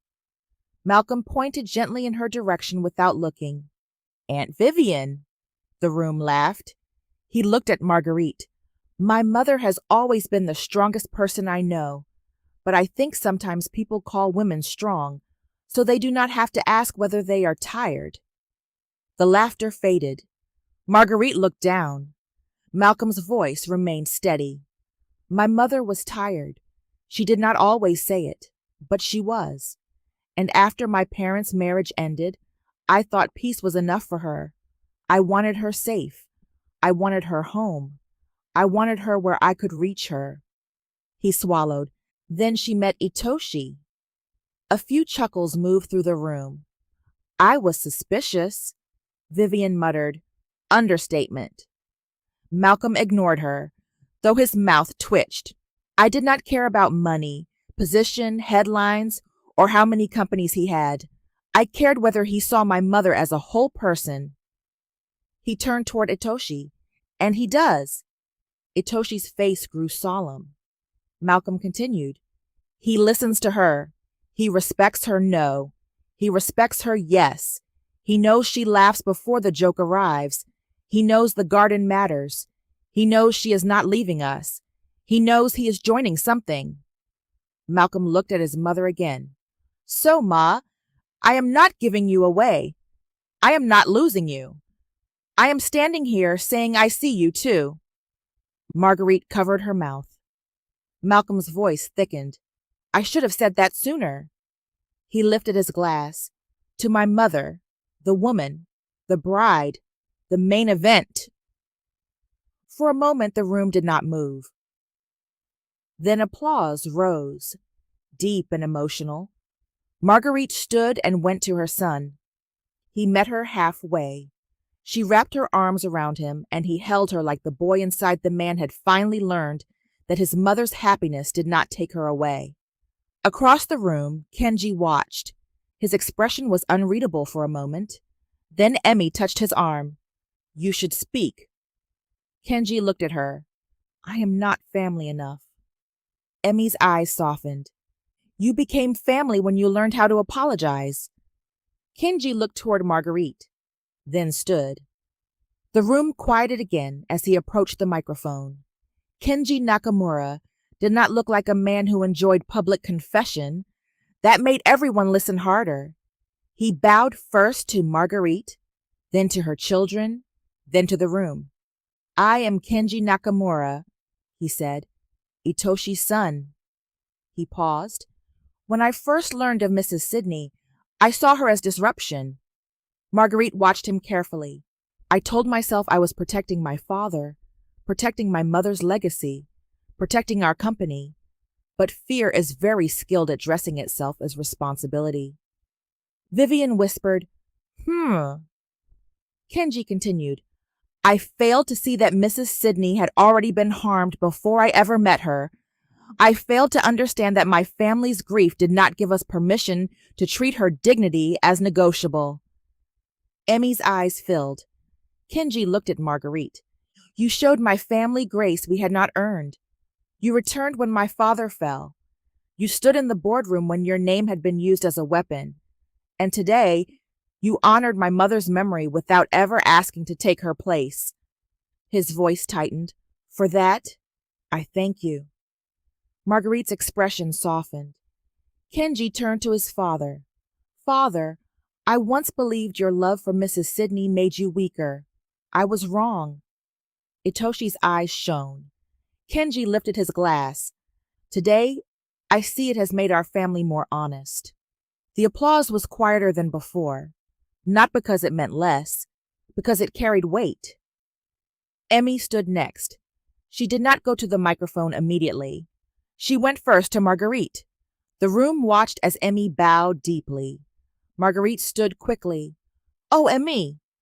Emmy straightened with tears in her eyes.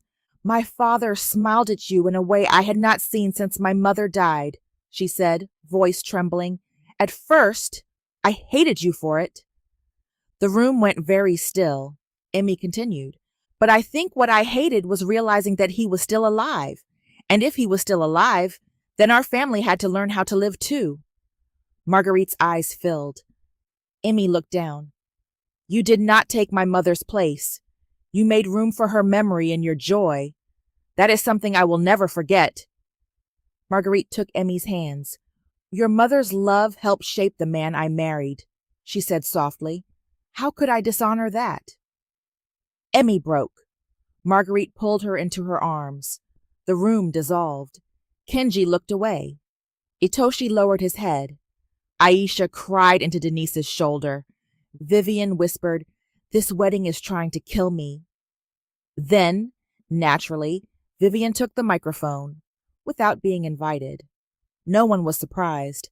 "Hello, beloved witnesses, family, emotionally exhausted guests, and those who said they were not going to cry, but have clearly lied in church-adjacent space." The room burst into laughter. Marguerite closed her eyes. "Vivian!" "No. You had your vows. This is my moment of public accountability." Itoshi leaned toward Marguerite. "Should I be concerned?" "Yes," Marguerite said. Vivian lifted her glass. "I am Vivian Sidney, younger sister, emotional strategist, international witness, and the person who knew from the beginning that this beautifully inconvenient man was trouble." Itoshi bowed his head. "Respectful trouble," Vivian added. Laughter. "I have watched my sister be strong, when strong was the only option people left her. I watched her give years to a marriage that gave too little back. I watched her rebuild without making bitterness her address.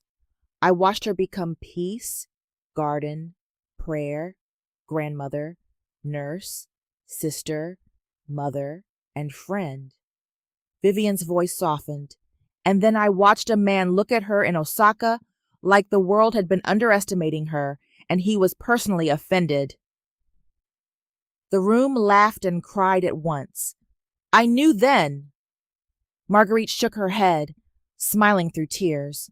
"I did," Vivian insisted. "I knew, because Marguerite did not become foolish around him. She became visible." Silence settled gently. "That is different." Vivian looked at Itoshi. "Itoshi, you came into her world respectfully. You survived her children, her grandchildren, her church, her garden, my supervision, and apparently basal trauma." Caleb shouted, "He almost killed it." Itoshi lifted a hand. "I apologized." The room laughed. Vivian continued, "You did not ask her to be less rooted. You did not treat her like a late blessing you could pick up and carry away. You understood that loving Marguerite means loving the life that kept her alive before you arrived." Her voice trembled. "So I bless this marriage, loudly, dramatically, permanently, and with the right to intervene if necessary." Marguerite laughed. Itoshi nodded solemnly. "I accept the terms." "Good."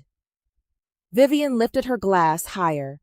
"To Marguerite, my sister, my first best friend, the woman who did not miss love, the woman love had to become worthy enough to find." Applause thundered. Marguerite was crying and laughing now, both hands pressed over her heart. Itoshi stood beside her and wrapped one arm gently around her waist. She leaned into him, not because she needed help standing, because she wanted to. Then came the first dance. The lights lowered. The choir had moved into softer music now, blending with a small live band. Piano, bass, strings, brushed drums, and voices that knew how to lift a room without overwhelming it. The opening notes of their song began, not too fast, not too sad. a warm, soulful ballad that sounded like a garden after rain. Itoshi extended his hand. Mrs. Nakamura, she took his hand. They walked to the dance floor. At first, people watched quietly. Marguerite felt the eyes.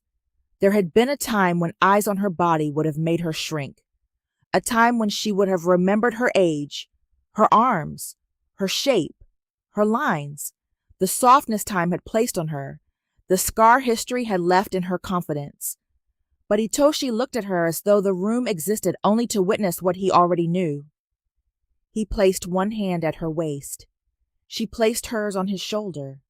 Their other hands joined.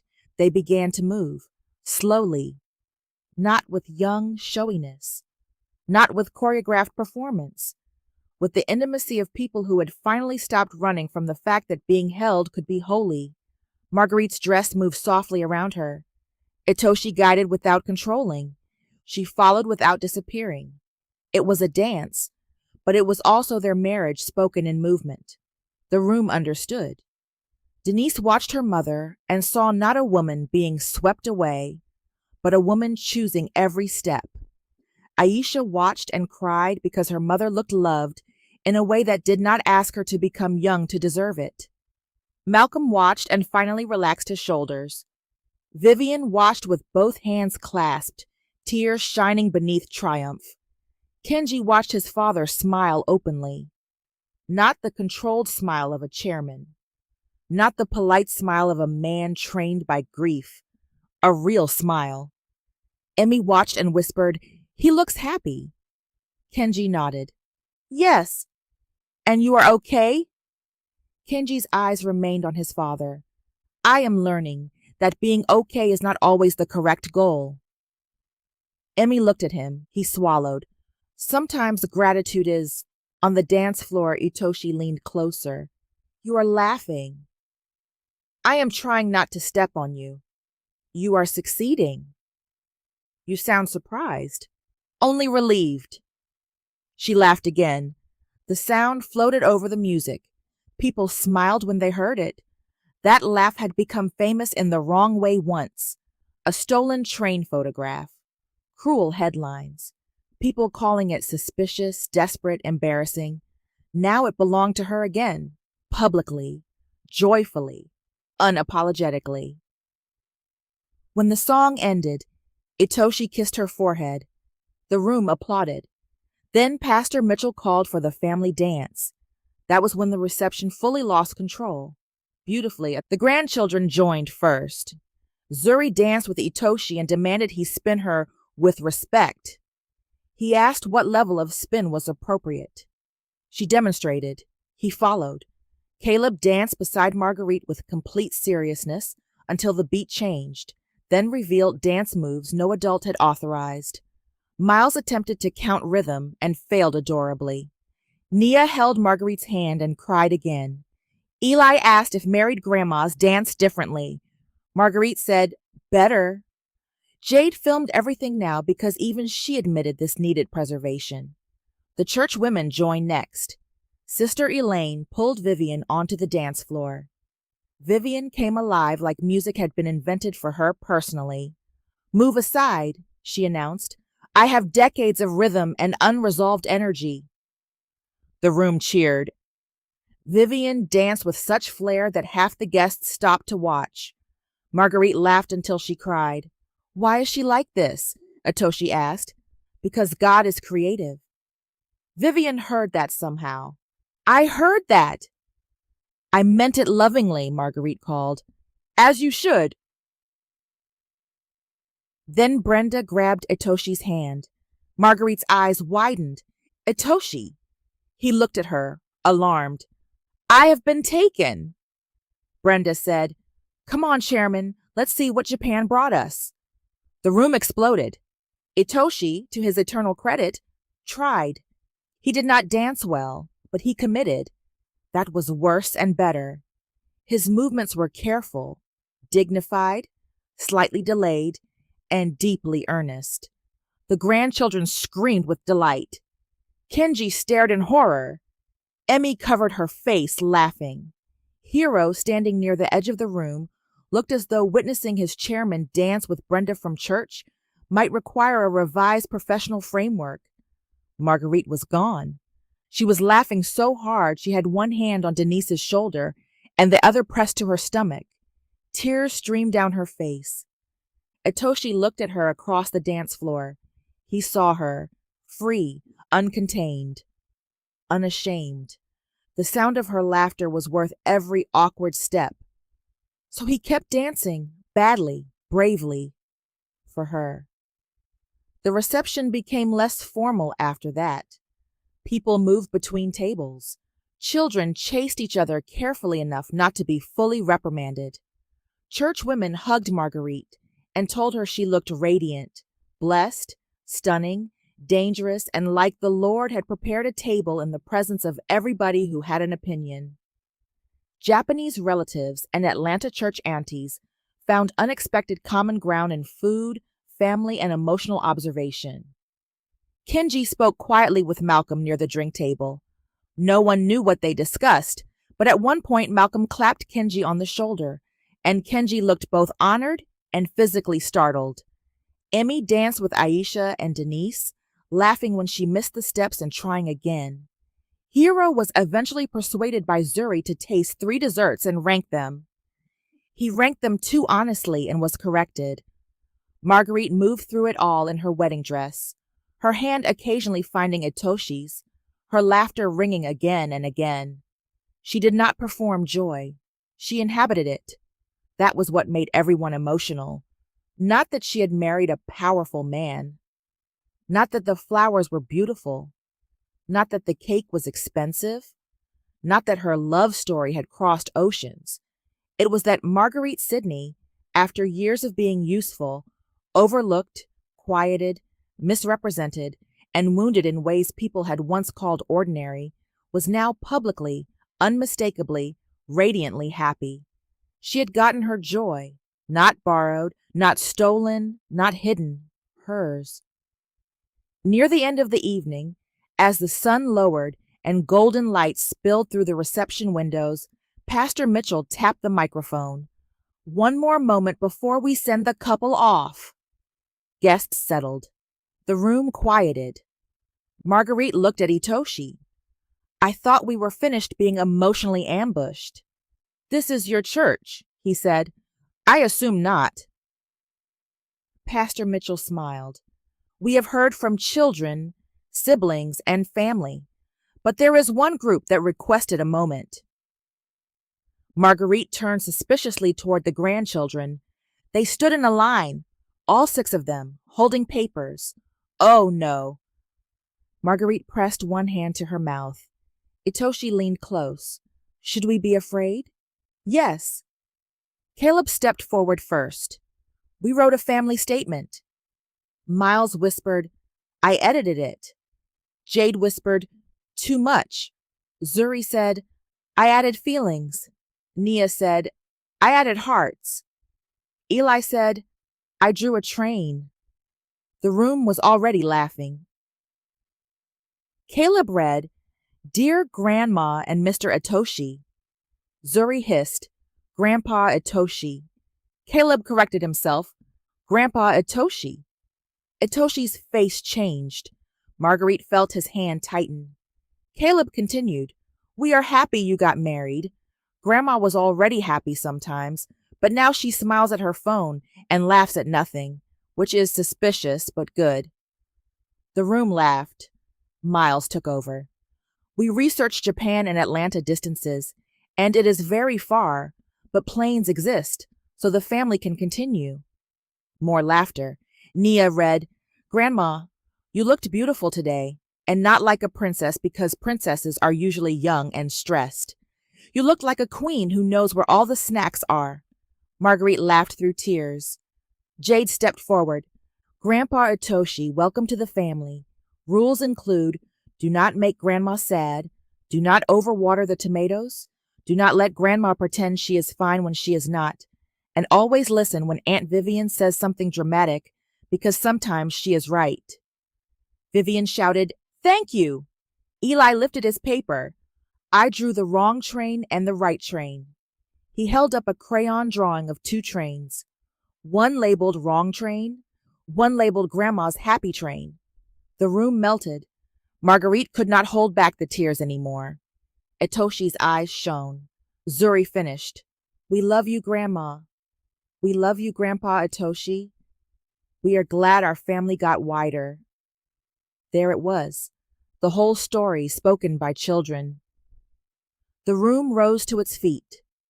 Marguerite went to them, dress and all, and gathered as many grandchildren as possible into her arms. Itoshi joined her, a little awkwardly at first, then fully. Tiny arms wrapped around them both. This was not a merger, not a rescue, not a woman being carried away into a foreign empire. This was a family becoming wider. After the children ran off to inspect dessert again, Itoshi and Marguerite stood together near the dance floor. The reception glowed around them. Vivian was laughing with Emmy. Kenji and Malcolm were somehow discussing grilling. Denise and Aisha were dancing with churchwomen. Hiro was being shown photos of Basil by Miles. Pastor Mitchell was speaking with Itoshi's relatives. Yuriko's photograph, now moved gently to a memory table near the flowers, remained surrounded by candlelight. Nothing erased, everything honored. Marguerite looked around the room, then at Itoshi. "You see this?" "Yes." "This is a lot." "Yes." "You are sure?" He looked at her as if the answer had never changed. "I did not come for a quiet woman." She laughed. "I am quiet sometimes." "Yes, usually before correcting someone." She leaned into him. He placed his arm around her. For a moment, they simply watched the room breathe. All that color, all that music, all that family, and all that love, all that life. Then the band began another song. Vivian heard the first notes and gasped, "Oh, this is mine." She rushed to the dance floor. Within seconds, she had pulled Marguerite with her. Then Aisha, then Denise, then Emmy, then half the churchwomen. Itoshi stood at the edge, watching his wife dance. His wife! The word still moved through him with wonder. Marguerite danced in the center of the floor, her dress lifted slightly in one hand, her necklace catching light, her ring flashing each time she moved. She was laughing before the jokes arrived, laughing with her daughters, laughing with her sister, laughing as her grandchildren circled around her. Not hidden, not corrected, not made smaller, fully seen, fully loved, fully alive. Itoshi watched her with the same expression he had worn in Osaka when she first entered Vivian's birthday dinner. Only now it held even more. Recognition, awe, gratitude, home. Kenji came to stand beside him. For a moment, father and son said nothing. Then Kenji said quietly, "I understand now." Itoshi looked at him. Kenji's eyes remained on Marguerite. "She is not an addition to your life." "No." "She brings her own world." "Yes." Kenji swallowed. "And somehow, it makes yours larger." Itoshi looked back at his wife. "Yes," he said softly. "That is love when it is not afraid." On the dance floor, Marguerite turned and caught Itoshi watching her. She pointed at him. He shook his head once. No. She lifted an eyebrow. The room noticed. The grandchildren noticed. Vivian definitely noticed. "Chairman!" Vivian shouted. "Dance with your wife!" The room cheered. Itoshi sighed. Kenji said, "You should go. You are enjoying this." "Yes." Itoshi gave him a look, then walked onto the dance floor. The crowd parted enough for him to reach Marguerite. She smiled up at him. "You were trying to hide. I was observing." "Same thing in formal clothing." He offered his hand. She took it. This time, the song was faster. He was worse at it, and it was glorious. Marguerite laughed so hard she nearly missed the step. Itoshi tried to follow, failed, recovered, and then gave up enough dignity to actually enjoy himself. The room roared, not because he was perfect, because he was present, because he was willing to be seen imperfectly in her world, because love had not only come to her church, it had joined the dance. The reception did not end quickly. No one wanted to leave. Not really. Guests lingered with cake plates, tissues, hugs, and stories. Churchwomen took home centerpieces after receiving permission and also possibly before. Children fell asleep across chairs in formal clothes. Vivian changed shoes and declared herself reborn. Hero quietly arranged transportation while pretending not to be emotionally attached to anyone. Near the exit, before the send-off, Marguerite slipped away for one quiet minute. She stepped into the empty sanctuary. The lights were lower now. Flowers still lined the aisle. The altar stood quiet. The place where she had spoken her vows still seemed to hold the echo. Marguerite walked halfway down the aisle and stopped. She looked toward the front. This church had seen her as Raymond's wife, then as a divorced woman, then as a woman healing, today as a bride, now as a wife again. But not the same kind, not the same woman. She touched her ring. "Thank you," she whispered. Behind her, the door opened softly. Itoshi stepped in. He did not speak at first. He walked down the aisle and stood beside her. For a moment, they both looked at the altar. Then he said, "You came in here alone?" "I needed one moment. Should I leave?" "No." He stayed. She looked at him. "This place held me when I did not know what my life was becoming." "I know. I used to sit over there." She pointed to a pew near the side. "After the divorce. I would arrive early so people would not ask too many questions." Itoshi listened. "I would tell myself I was fine, and sometimes I was. Sometimes I was just tired of not being fine." His face softened. She smiled gently. "I never imagined I would walk down that aisle again. I did not imagine I would be waiting at the end of one." She laughed softly, then looked at him. "I am glad it was you." The words reached him visibly. He took her hand and lifted it to his heart. "I will spend my life being worthy of that sentence." She shook her head. "Do not make impossible vows after dancing badly." "I danced with courage. You danced with effort. Effort is important." She laughed again. The sanctuary held the sound gently. Then Vivian's voice called from outside the doors.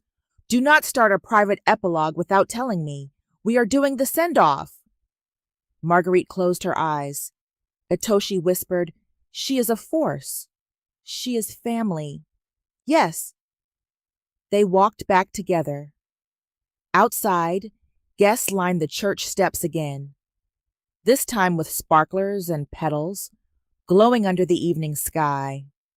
The air buzzed with excitement, softness, and the bittersweet knowledge that even joyful days had to release their final moments. Marguerite and Itoshi stood at the top of the steps. Below them, family and friends awaited. Denise held Aisha's hand. Malcolm held Eli, who had finally fallen asleep. Vivian stood front and center, crying again, completely unashamed. Kenji and Emmy stood together, both smiling. Hiro stood slightly behind them, pretending not to be part of the family and failing. The church women lifted sparklers high. The grandchildren who were awake cheered. Pastor Mitchell called, "Ready?" Vivian shouted, "No, but proceed." The sparklers lit. Golden sparks filled the evening. Marguerite held Itoshi's hand. They descended the steps together as everyone cheered.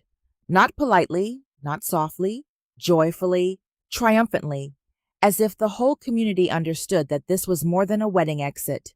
This was a victory march. The woman the world had tried to shame was leaving her church as a wife, beloved in full view, laughing freely beneath sparks and petals. At the bottom of the steps, Itoshi paused and looked at her. "What?" she asked. His eyes shone. "You got your joy." Marguerite's breath caught. She looked back at the church, at her family, at the sparklers, at her husband, at the life that had widened without swallowing her. Then she smiled. Yes, she said, not whispered, not hidden. Yes, I did. And when she laughed again, loud and bright beneath the evening sky, nobody told her to quiet down. They only celebrated louder. They did not leave for the honeymoon immediately. That had been Itoshi's first lesson in married life with Marguerite Sidney. No matter how powerful a man had once been, no matter how many assistants could arrange private flights, hotel suites, drivers, medical schedules, and luggage routes, he could not move a bride from her own reception until the churchwomen were finished blessing her, hugging her, crying over her, feeding her, and placing leftovers into containers for later. Later, Itoshi learned, was not a time. It was a ministry. By the end of the reception, Marguerite's wedding dress had survived tears, dancing, grandchildren, petals, hugs from at least 47 people, and one near disaster involving Caleb and cake icing. Her hair had softened. Her makeup had surrendered gracefully. Her cheeks ached from laughing. Her feet hurt. Her heart was full in a way that felt almost too large for her body. Itoshi stood beside her near the church steps as Vivian supervised the loading of food containers into Denise's car. No, not that one. That is for Marguerite. That one is for the house. That one is for tomorrow. That one is for emotional emergencies. Malcolm stared at her. What is an emotional emergency container? Vivian looked at him as if saddened by his lack of education. The one with extra cake. Itoshi leaned toward Marguerite. Is this normal? In this family, yes. I see. You do not. No. But I am learning. She smiled up at him. The gold band on her finger caught the evening light. His eyes dropped to it, then returned to her face with the same quiet wonder he had worn all day. My wife, he said softly. The words were not loud enough for anyone else to hear, but Marguerite heard them. Her breath caught. Wife? Not in a boardroom, not in a headline, not as a public correction. Here, on church steps, with leftover cake being loaded into cars and grandchildren falling asleep in wrinkled formal clothes. The word entered her differently now, not as a title, as a belonging chosen freely. She looked at him. My husband. His face changed. The reaction was not dramatic. It was worse. His eyes shone. His mouth softened. His dignity briefly forgot itself. Marguerite laughed gently. You are going to have to survive hearing that more than once. I hope so. You say the most dangerous things quietly. You notice everything. I was a nurse. And now? She looked toward the church, then at their families, then at him. Now I am also a wife again. His fingers tightened around hers. Behind them, Vivian shouted, Do not start honeymooning emotionally on the stairs. There is a schedule. Marguerite closed her eyes. Lord, help us! Itoshi looked toward Vivian. Should we be afraid? Yes, Marguerite said, but not for long. The first part of the honeymoon was not in Japan. Itoshi had suggested that. Marguerite had expected him to choose Kyoto immediately, or a quiet seaside ryokan, or some beautiful garden retreat hidden in the hills of Japan. Part of her had braced for luxury so grand it would make her feel like a guest in someone else's life. Instead, a week after the wedding, after family had returned home, after church women had called with more emotion than updates, after the house had quieted, and Marguerite had finally hung her wedding dress in a closet with both tenderness and disbelief, Itoshi brought her to the mountains of North Carolina, a private garden cottage near a lake. Not flashy, not remote enough to feel theatrical, beautiful enough to feel intentional. There were stone paths, old trees, wild hydrangeas, a porch with rocking chairs, a small kitchen, a fireplace, a deep bathtub, and a view of the mountains turning blue at dusk. No board members, no photographers, no hotel staff hovering, no family asking whether they were okay. No one needing her to be mother, grandmother, nurse, translator of emotion, or proof that women after 60 could still be chosen. Just quiet. Marguerite stepped out of the car and stood at the edge of the gravel path. The mountain air was cool, clean. It moved against her face like mercy. Itoshi came to stand beside her. He looked less like a chairman here, still elegant, still upright, still himself, but softened by the absence of a room expecting him to control it. Marguerite looked around. You chose this? Yes. Not Kyoto first? Kyoto will wait. She turned to him. He continued, Your body has crossed oceans, survived a wedding, hosted family, danced, cried, laughed, and tolerated my dancing. I thought peace should come before grandeur. Her heart moved. Peace before grandeur. That was why he kept undoing her. Not because he was rich. A wealthy man could buy a beautiful place, but a listening man knew why the place mattered. Marguerite looked back at the cottage. You did not choose this to impress me. No. Why? Because you are not impressed by the right things. She smiled. What am I impressed by? He looked at the porch. Room to breathe. A good chair. Honest light. A garden that does not perform. Tea near a window. People who listen before arranging solutions. Marguerite stared at him. He looked at her. And cake placed in appropriate containers. She burst out laughing. Itoshi's mouth curved. There she is, he said. The cottage became theirs slowly. That was the beauty of it. There was no arrival scene where staff poured champagne and opened doors to glittering rooms. Itoshi carried the luggage. Marguerite insisted on carrying her own smaller bag. He said, I can take it. She said, I know. He stepped back. Progress. Inside, she walked through each room with quiet wonder. The bedroom was warm and simple, with cream bedding, a quilt at the foot of the bed, fresh flowers on the nightstand, and soft curtains moving in the breeze. The kitchen held fresh fruit, bread, tea, coffee, eggs, vegetables, and a small note from the caretaker welcoming them. Marguerite opened the refrigerator and froze. Inside, on the middle shelf, were 3 neatly labeled containers. Wedding cake, emotional emergency cake, for when Vivian calls. Marguerite stared, then slowly turned toward Itoshi. He looked deeply pleased with himself. You did not. I did.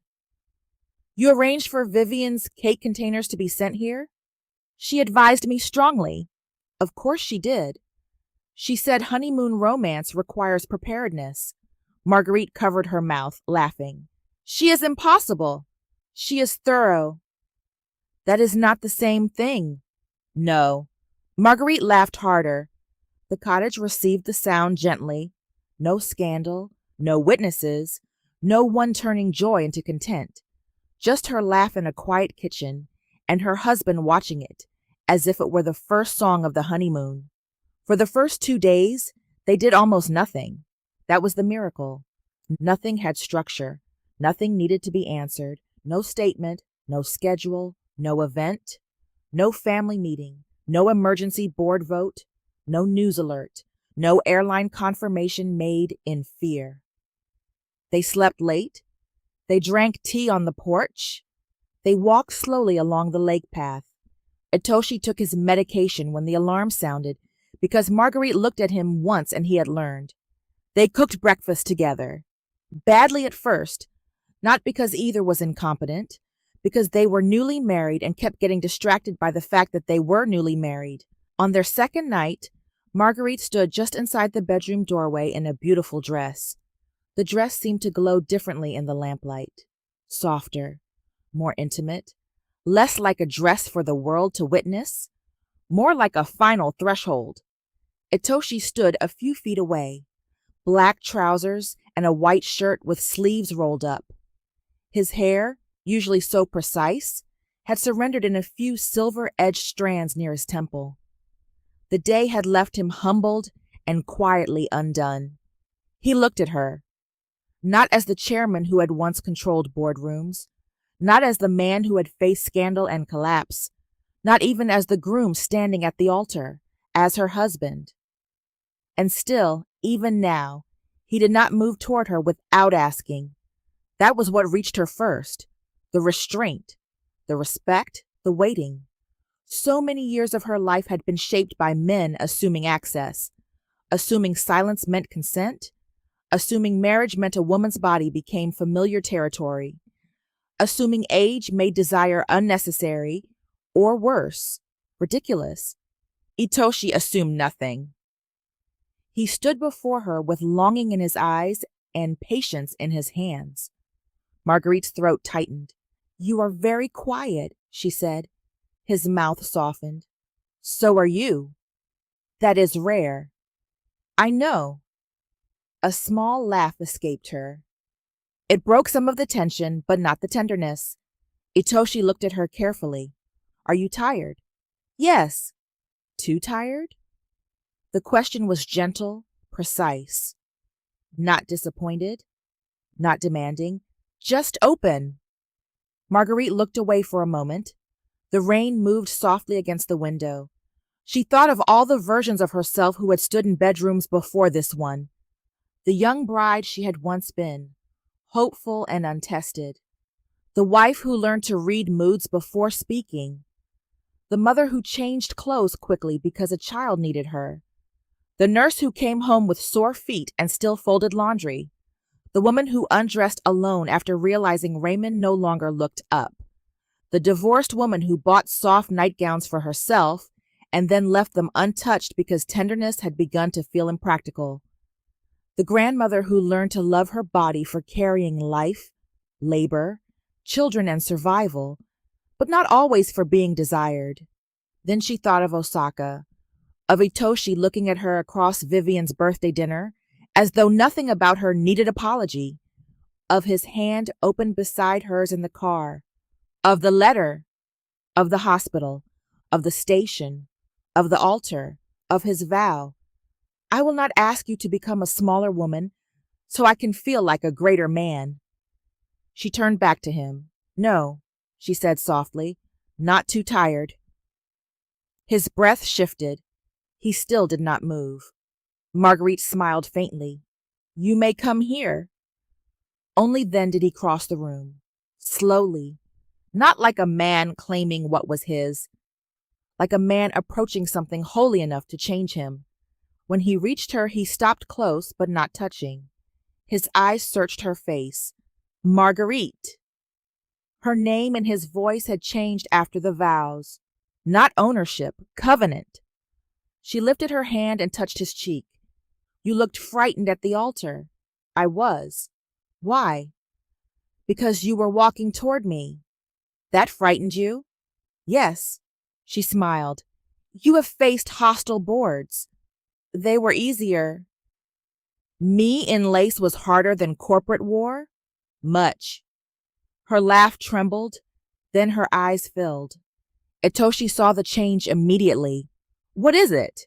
She shook her head once. "I do not know." He waited. The waiting undid her more than any question. She pressed her lips together, then whispered, "I thought this part of my life was over."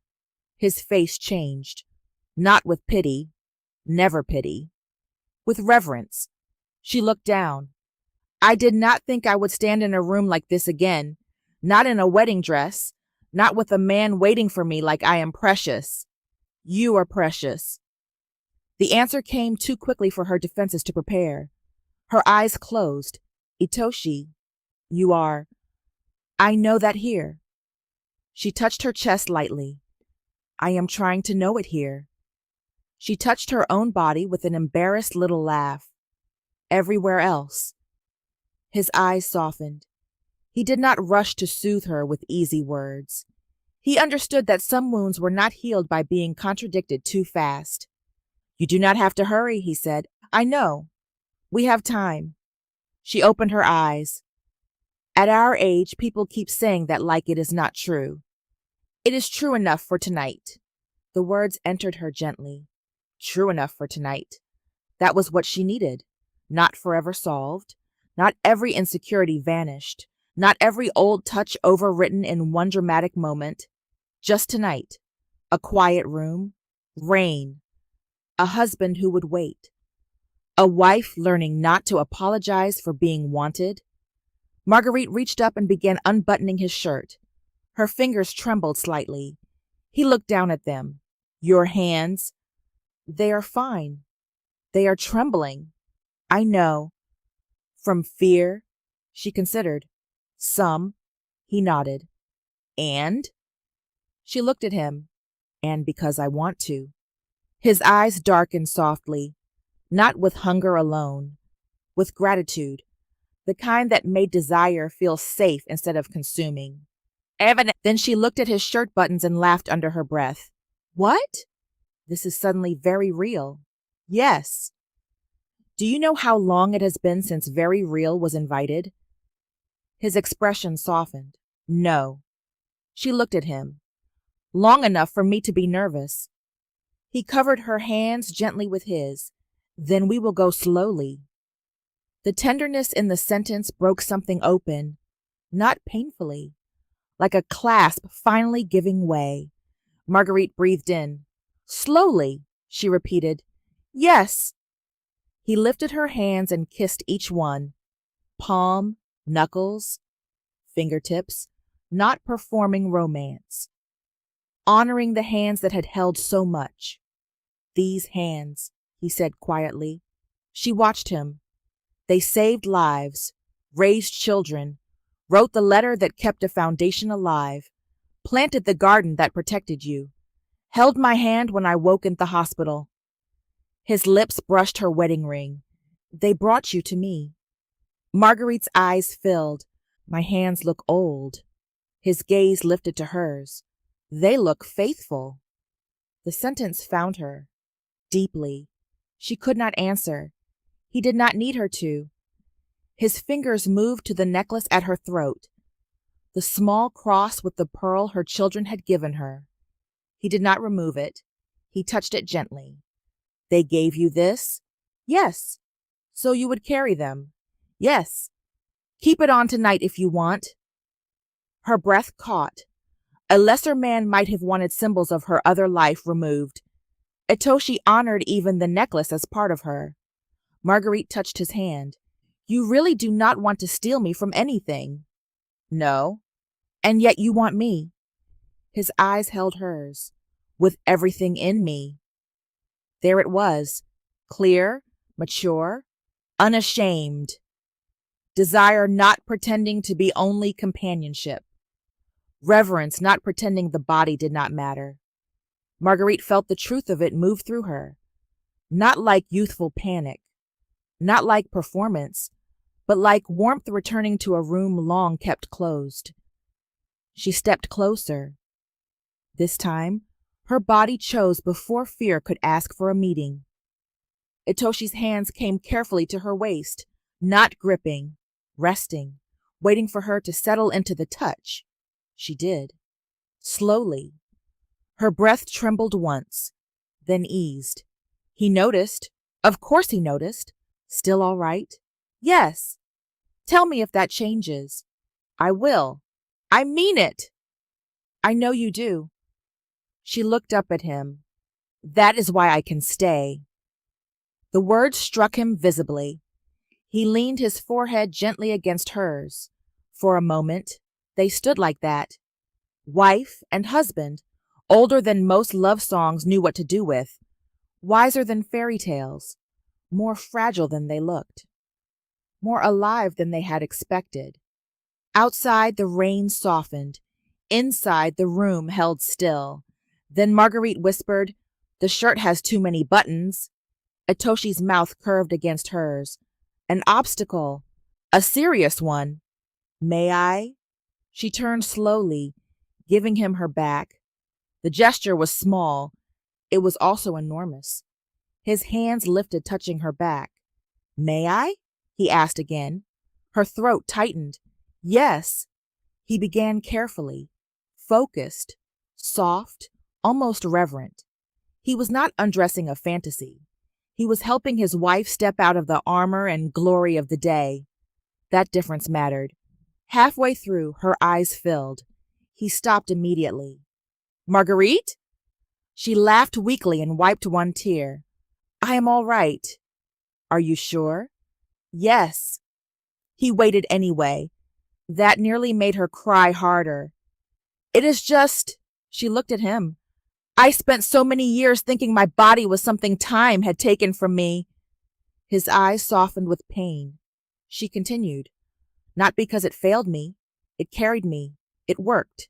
It survived. It held children, labor, exhaustion, grief, long shifts, menopause, divorce, gardening, everything. I know that. I respect it. Her voice trembled, but being respected is not the same as being desired. Itoshi's hands lowered slowly. He stepped closer behind her, close enough for his presence to warm her, not close enough to overwhelm. No, he said quietly. It is not. She looked at him. I forgot what it felt like to be desired without feeling evaluated. His face changed. That sentence wounded him on her behalf. Then he placed one hand gently against the side of her waist, over the dress. Then let tonight teach gently. Not erase, not prove. Teach. Marguerite closed her eyes. Tears slipped down her cheeks. She nodded. He continued. The dress loosened around her shoulders. Itoshi did not pull it down. He waited. Marguerite looked at herself. Then, slowly, she slipped her arms free. The dress fell into his waiting hands, and he caught it carefully before it touched the floor. Of course he did. She stood in the soft underlayers she had chosen with Denise, and Aisha pretending not to cry. Elegant, simple, mature, beautiful. Her first instinct was to cover herself, not because of him, because old shame had muscle memory. Itoshi saw the movement begin. His voice came softly. Do not hide from me because someone else failed to see you well. The words stopped her. Completely. She looked at him. I will close my eyes if you need me to. She almost smiled through tears. You would? Yes. That would be a terrible night. Only temporarily. A laugh broke out of her. There, that laugh. Even here, especially here. He smiled. She took a breath, then lowered her hands. Not dramatically, not as a performance, as an act of trust. Itoshi looked at her, fully, but not greedily. His eyes moved over her with tenderness so deep it made her feel, for the first time in longer than she could name, not inspected. Beheld, that was the word, beheld. You are beautiful, he said. She closed her eyes. No disclaimers, he added. Her eyes opened. He knew her too well. I was not going to say any. Yes, you were. I might have offered context. You do not need context. She swallowed. I am 67. Yes. My body knows that. Yes. I have lines. Yes. Softness. Yes. Scars. Yes. His voice never changed, never flinched, never softened into pity. Yes, he said again, and you are beautiful. Marguerite's tears fell freely now, not from sadness, from the exhaustion of finally letting an old argument end. He came closer, slowly enough for her to choose each inch.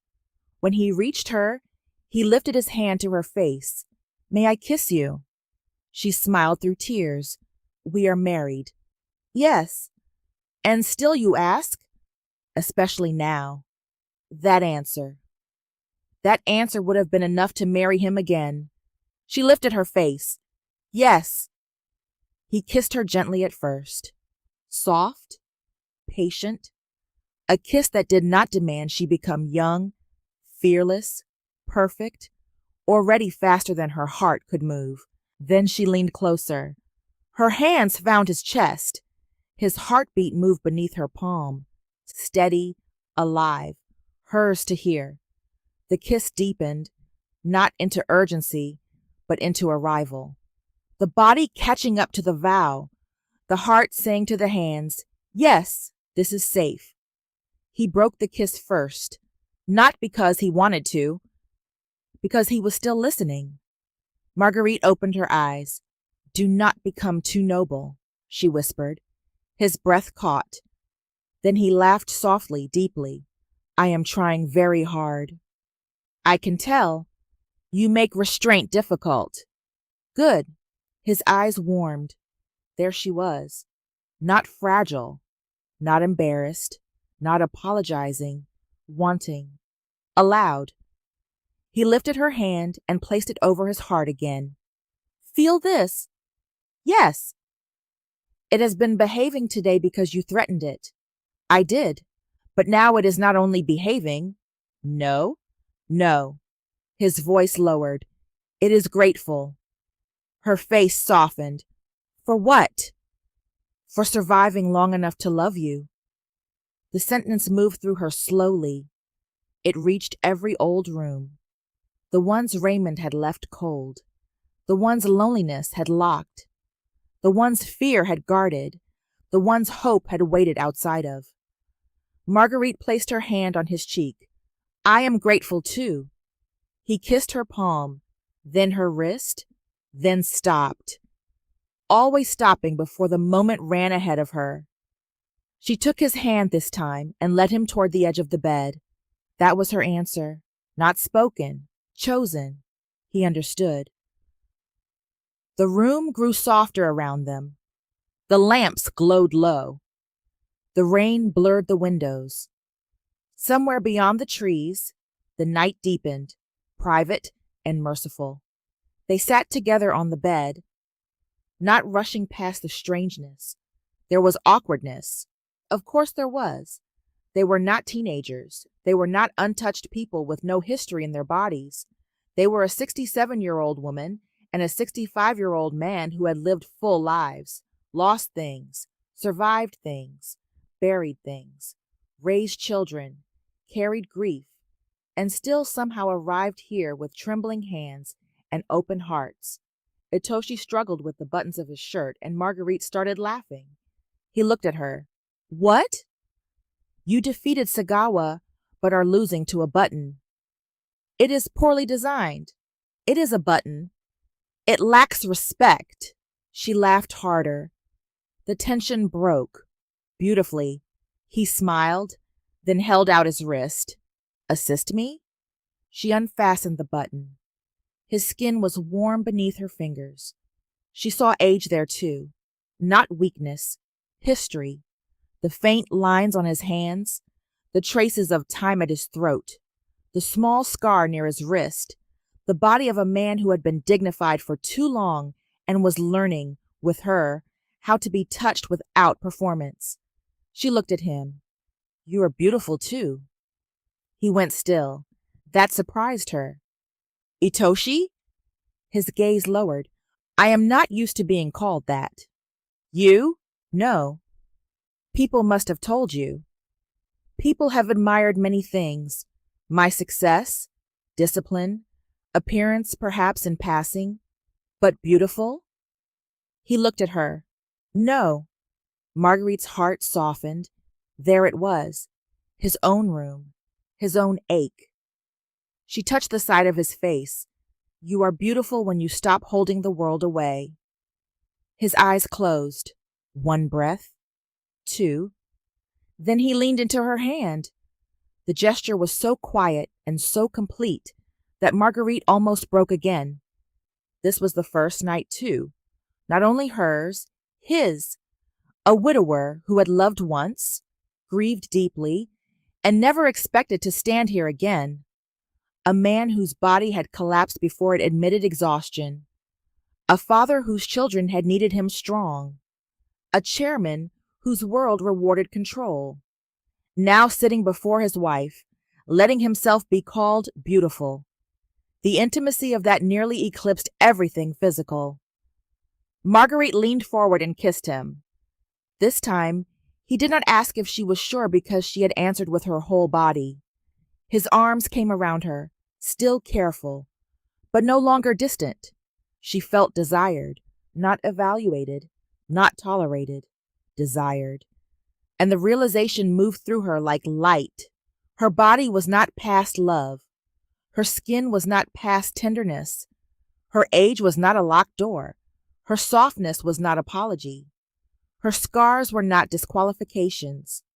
Every year had come with her into this room, and none of them had made her less worthy of being held. Itoshi kissed her cheek, her temple, the corner of her mouth.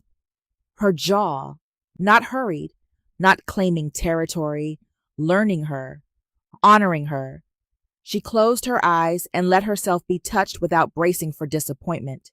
That was the deepest surrender. Not the dress, not the bed, not even desire. Trust. Trust that if she trembled, he would notice. Trust that if she laughed, he would love the sound. Trust that if she needed to pause, he would not punish the pause. Trust that wanting did not mean losing authority over herself. Trust that being his wife did not mean becoming less hers. At some point, she whispered his name. He stopped immediately. "What is it?" She opened her eyes. The concern on his face was so immediate, so serious, that she smiled. "I only said your name." "I know. I'm learning all its meanings." Her smile softened. This meaning was come closer. His breath changed. "Ah, yes. I like that meaning." "So do I." He came closer. The rest of the night did not need witnesses. It did not need description sharp enough to become spectacle. Some moments are powerful because they remain protected. What mattered was this. He loved her slowly, with reverence, with patience, with desire that did not ask her to become anyone except herself.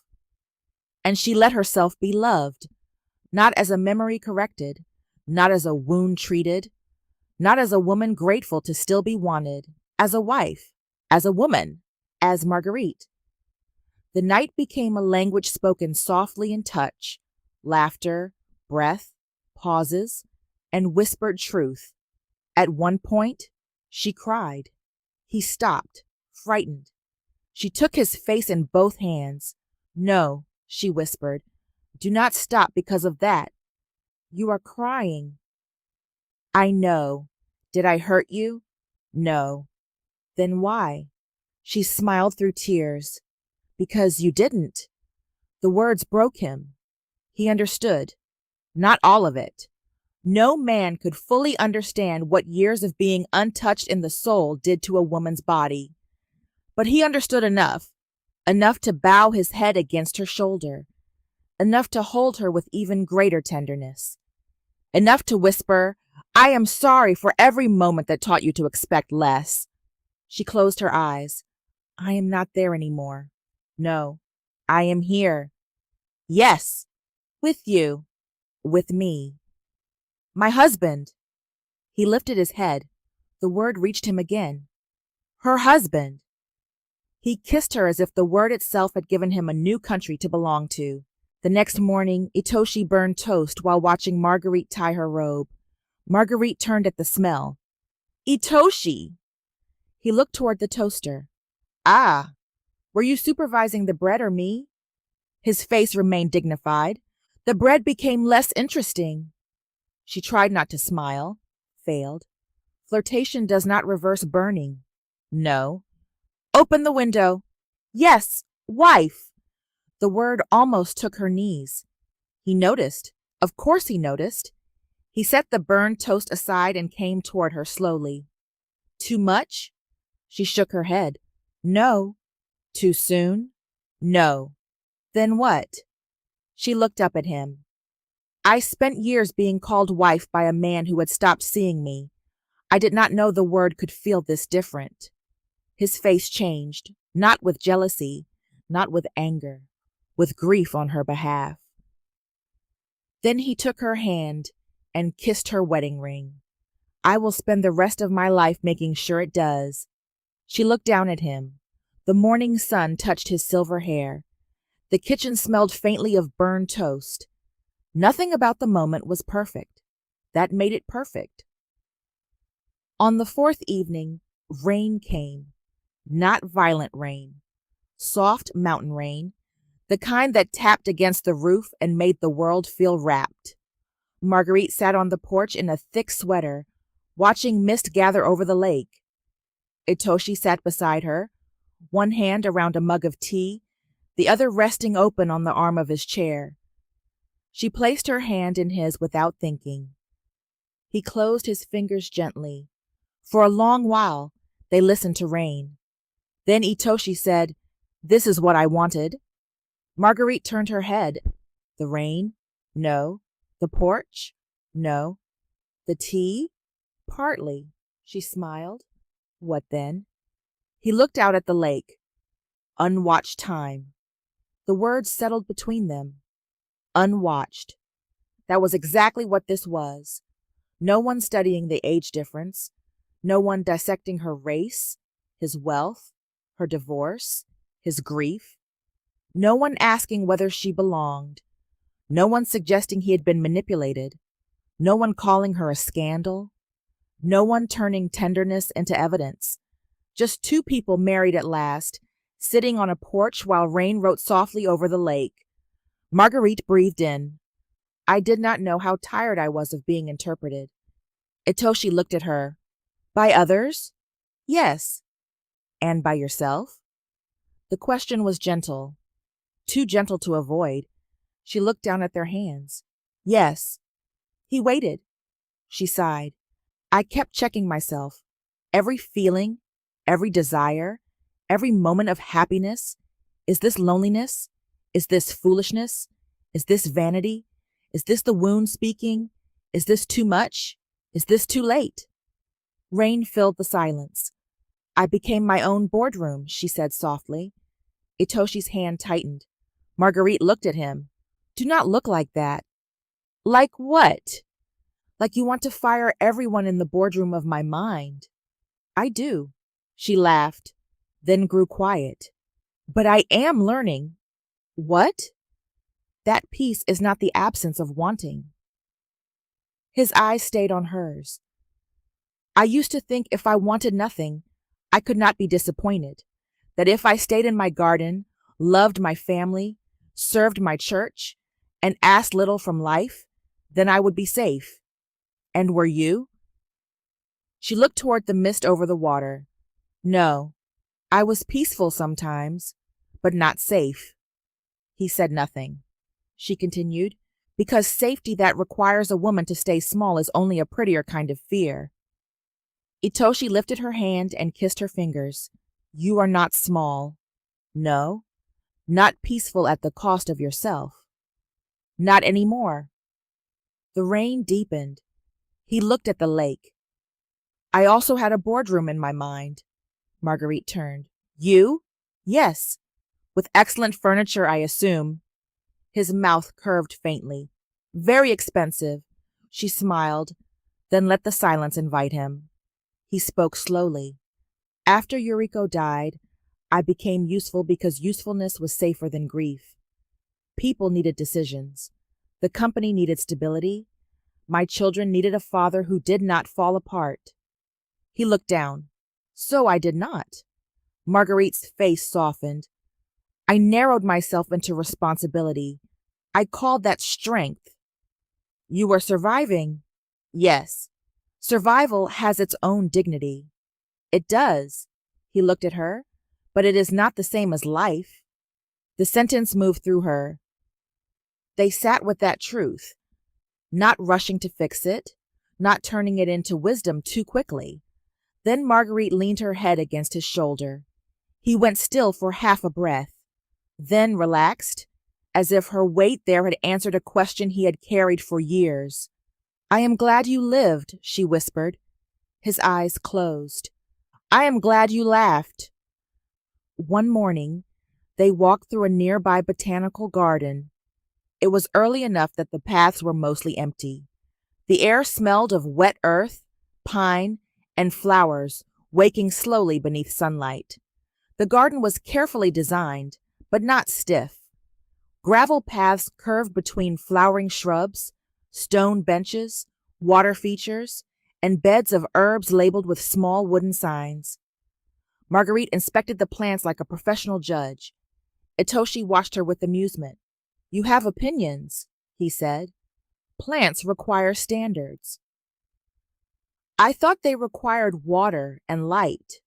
Those are basics, character matters." "Plants have character?" "Absolutely." He looked at a cluster of lavender. "And this one?" "Elegant, slightly dramatic if ignored." "Vivian," Marguerite stopped, then slowly turned. Itoshi looked pleased. She laughed. "You are becoming dangerous." "I am learning your taxonomy."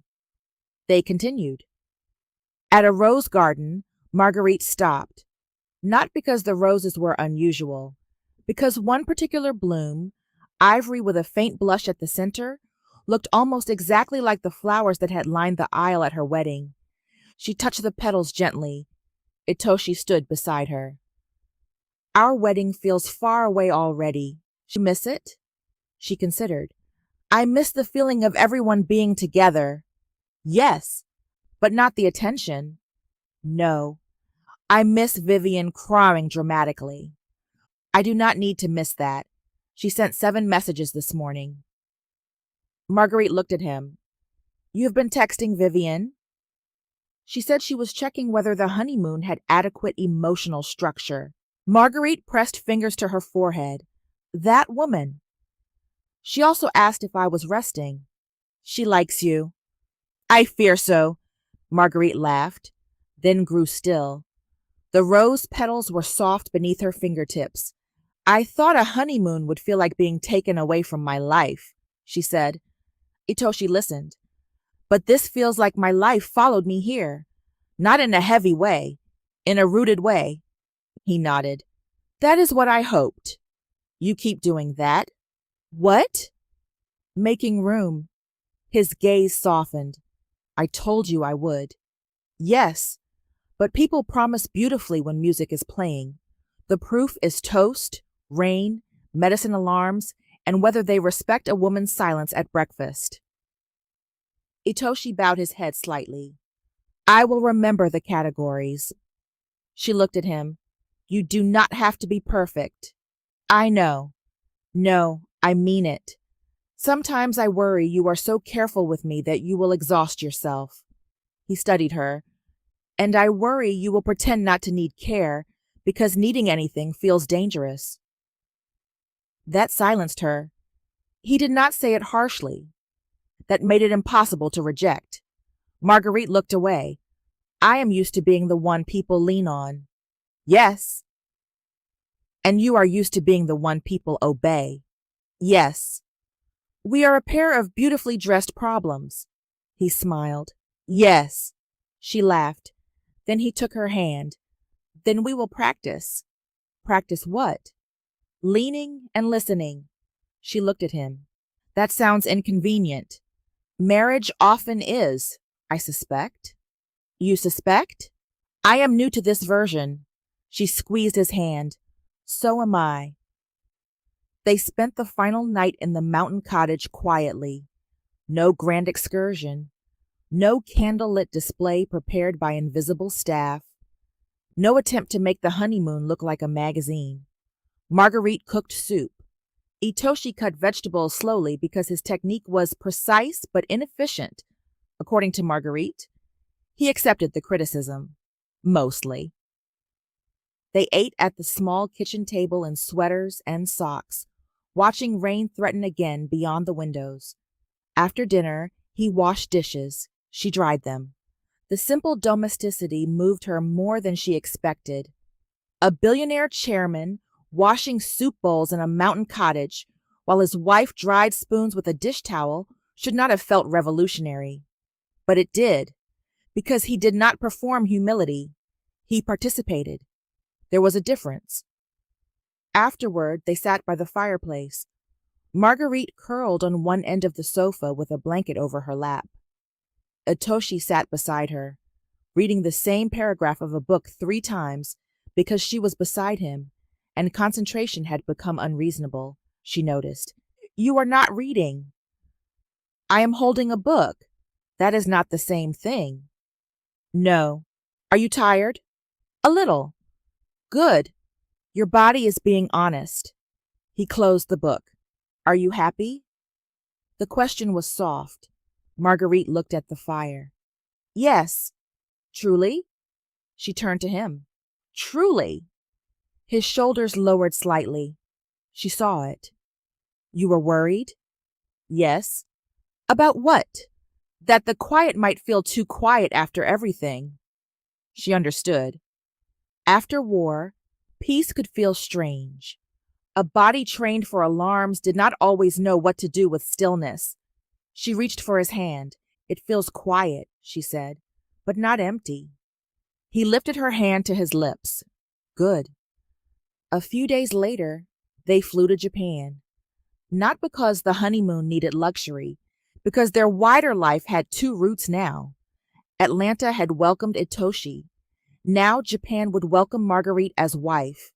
They did not return first to Osaka's boardrooms or Nakamura residences. Itoshi took her to Kyoto, a small private ryokan on the edge of a quiet district, surrounded by gardens and old stone paths. The place was elegant, yes, but not loud. Tatami rooms, sliding doors, a private courtyard with moss and lanterns, a wooden bath overlooking bamboo, soft meals served with seasonal care, no unnecessary display. The first evening in Kyoto, Marguerite changed into a soft robe and stood by the open doors facing the courtyard. Lantern light warmed the stones. The bamboo moved softly in the evening breeze. Itoshi came to stand behind her, not touching at first, always waiting. She smiled. "You may stand closer. We are married in 2 countries emotionally, if not legally complicated yet." His quiet laugh brushed the air. He stepped closer. She leaned back slightly, allowing his arms around her. For a long moment they watched the garden. "This is beautiful," she said. "Yes." "Different from mine?" "Yes." "But I understand it." "How?" She looked at the moss, the stones, the careful emptiness between each element. It leaves room for silence, without making silence lonely. Itoshi's arms tightened gently around her. "You always find the truth of a place." "No, I find what I need and pretend it was waiting for me." "Perhaps it was." She smiled. The next morning, they visited a temple garden before the crowds, not as tourists, as 2 people learning how to walk slowly together in a world that had tried to rush their story into scandal. Marguerite wore a beautiful dress and comfortable shoes, always practical shoes. Itoshi noticed and smiled. "You came prepared." "I have learned about trains and symbolic footwear." They walked beneath maple trees and past old stones. Sunlight filtered through leaves. Somewhere nearby, water moved gently. Marguerite stopped near a small bridge. "What are you thinking?" Itoshi asked. She looked out at the garden. "That this is the first time I've been in Japan without fear chasing me." He went still. She turned to him. "The first time, I was confused, curious, then publicly dissected. The second time, I came because you collapsed. The third time, I came as your bride, surrounded by everyone, watched by love." She looked around. "I am simply here." He took that in, then said, "Welcome." The word was simple, but it carried everything. Not welcome to my country as an honored guest. Not welcome to my world as a woman who must adjust. Welcome as wife, as self, as Marguerite. Her eyes filled. "Thank you." That afternoon, they met Kenji and Emmy for tea. Marguerite had not requested it. They had. The room overlooked a small garden. Kenji arrived first, formal but less armored than before. Emmy came with a bouquet of pale flowers and a nervous smile. When Marguerite entered, Emmy hugged her. That still surprised both of them. Kenji bowed, then hesitated, then said, "May I hug you?" Marguerite's face softened. "Yes." He hugged her carefully, like a man learning a new family language. She patted his back. "You are getting better. At hugging, at being human without a meeting agenda." Amy laughed. Kenji smiled faintly. "I accept the assessment." Tea was served. For the first time, conversation did not feel like negotiation. Amy spoke of the wedding, the church music, Vivian's speech, Zuri's flower opinions. Kenji admitted Malcolm had promised to teach him grilling with strict supervision. Itoshi listened, quiet and visibly moved by the sight of his children laughing with his wife. At one point, Emmy looked at Marguerite and said, "Father looks different with you." Marguerite's cup paused halfway to the table. "How?" Emmy thought for a moment. "Not younger." Marguerite smiled. "Good. I do not trust love that needs people to become younger." Emmy nodded. "He looks more here." The word reached Itoshi. He looked down. Kenji's expression softened. Marguerite looked at her husband. "Yes," she said quietly.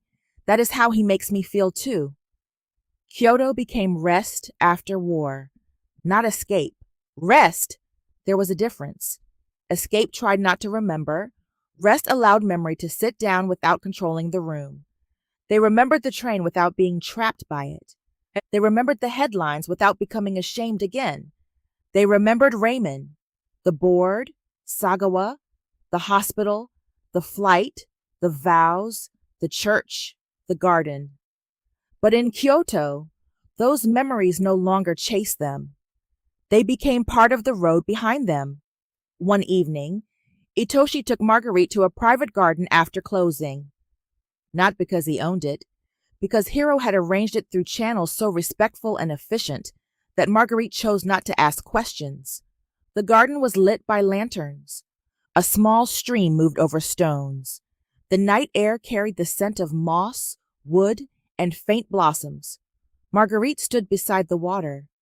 "This feels like the garden where you showed me the letter," she said. "It is why I chose it." She looked at him. "You are sentimental." "I have been accused." "By whom?"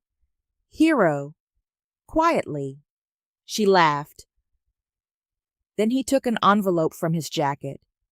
Marguerite's brows lifted. "Another letter?" "Yes." "You are very dangerous with paper." "I know." He handed it to her. She opened it carefully. Inside was a copy of her old letter from St. Catherine's Heart Center, the one he had kept for 15 years. But behind it was a new page. His handwriting. She looked up. "What is this?" "A reply." Her throat tightened. "You replied 15 years late?" "I had not met you yet." "Poor excuse." His mouth curved. "Read it." She unfolded the page. "Marguerite, when your letter first arrived, I did not know your face. I knew only your words, and your words reached me at a time when grief had made generosity feel painful. You reminded me that mercy does not belong to the one who gives it. It travels. It changes rooms the giver may never enter." Marguerite swallowed. "For 15 years, I kept your letter as proof that Yuriko's work had not ended with her life. Then one day, in Osaka, I met a woman who laughed on a train and made the air around her more honest." Her eyes blurred. "I know now that I was not only keeping your words safe. Your words were keeping a part of me safe too." She pressed the page to her chest. Itoshi stepped closer. "I wanted you to have the reply." "Why now?" "Because we are no longer in a story of almosts." The sentence struck her. Almost. Almost dismissed. Almost denied. Almost lost behind glass. Almost too late. Almost too afraid. Not anymore. She looked at him. "No," she said softly. "We are not." He reached for her hand. She gave it. In that garden, under lantern light, with the water moving over stones, and the past finally answered, Marguerite felt something inside her settle. Not excitement, not fear, not even the high joy of the wedding. Settling, like a house after the storm has passed and realizes it is still standing. On their final honeymoon morning in Kyoto, Marguerite woke before Itoshi. The room was soft with early light. He slept beside her, one hand relaxed above the blanket, his face unguarded in a way few people would ever see. Not chairman, not widower, not father, not man fighting enemies. Her husband. She watched him for a moment, tenderness moving through her quietly.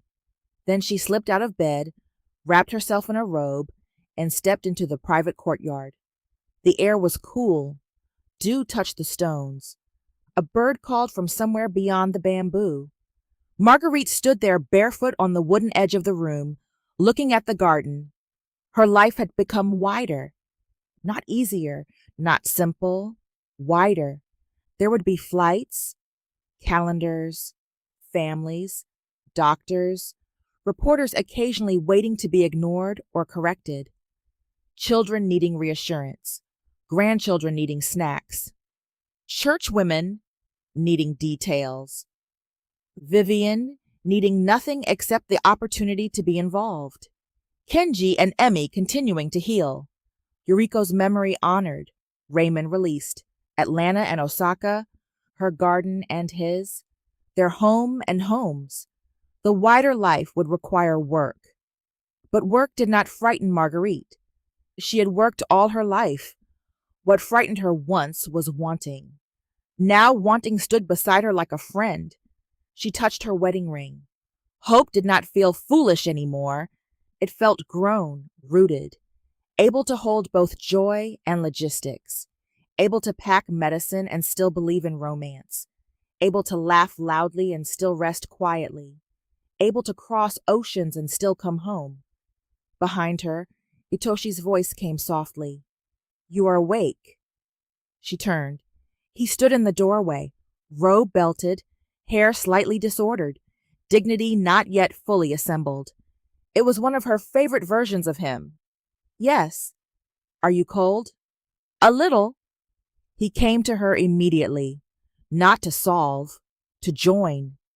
He wrapped his arms around her from behind, and she leaned back into him. They looked at the garden together. "What are you thinking?" he asked. She smiled. "That we survived the war." His arms tightened gently. "Yes." "And now?" "Now," he said, "we learn peace."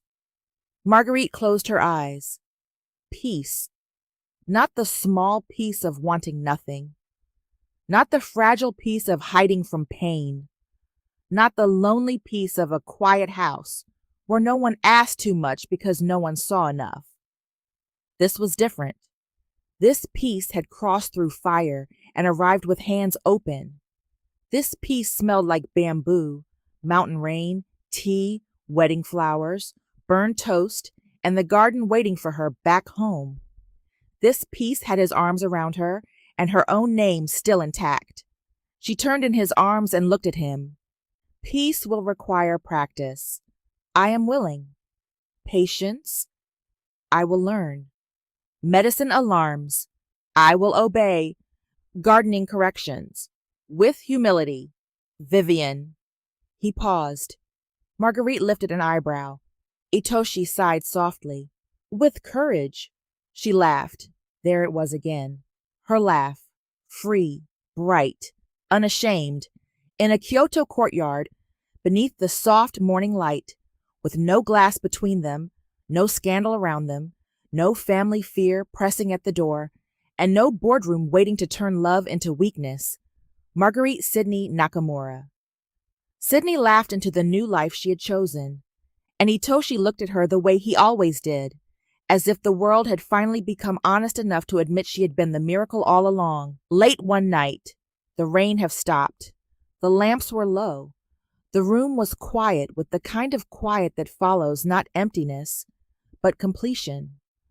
Marguerite lay beneath the soft sheets, her necklace still at her throat, her wedding rings on her finger, her body warm, tired, and strangely peaceful. Itoshi lay beside her, one arm around her, his hand resting against her back with gentle weight, not possessive, present. For a long time, neither spoke. There was no need to fill the room. Then Marguerite said softly, "It feels different." His voice came near her hair. "What does?" "Being held." His arm tightened slightly. "How?" She thought for a moment. "With Raymond, even when he touched me, I often felt alone." Itoshi went still. She placed her hand over his arm. "I am not saying it to bring him here." "I know." "I am saying it because I want the truth to have nowhere left to hide." He kissed her hair. "Then let it stand and leave." She smiled faintly. "With you, I feel—" She searched for the word. "Not adored." "Though yes."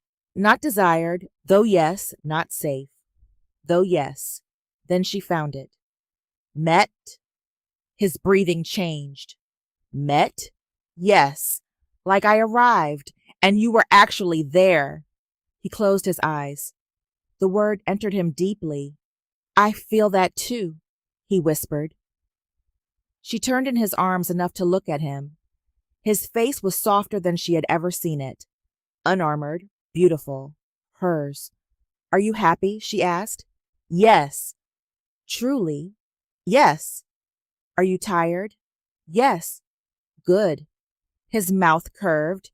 "You love medical honesty." "I do." "I will sleep." "You better." "Yes, wife."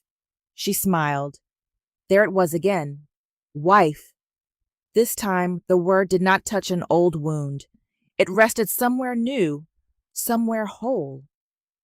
She placed her palm against his chest, feeling the steady beat beneath her hand. "The heart is stubborn," she whispered. He covered her hand with his. "Yes." "It fails." "Yes." "Strains." "Yes." "Breaks."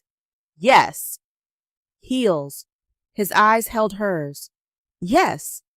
"Hides." "Yes." "Warns." "Yes." And sometimes surprises us by continuing when every sign says it should stop. He brought her hand to his lips. "You wrote that before you knew me. And somehow you kept it until I did." He looked at her with quiet awe. "I think your words were traveling toward me before you were." Her eyes filled again, but softly now. Not from pain, from wonder. Marguerite rested her head against his chest. His heartbeat continued beneath her ear. Stubborn, alive. Hers to love, not control. His to care for, not abuse. The night wrapped around them. In the morning, there would be breakfast, probably burned toast again. Vivian would call too early. Denise would text to ask if they had slept. Aisha would send heart emojis. Malcolm would pretend not to check in while absolutely checking in. The grandchildren would ask inappropriate questions with complete innocence. The wider life would begin its practical work. Flights, families, gardens, medicine, calendars, Japan, Atlanta, home and home. But for that night, there was no need to solve any of it. The war was over. The scandal was silenced. The boardroom was behind them. The train doors had been corrected.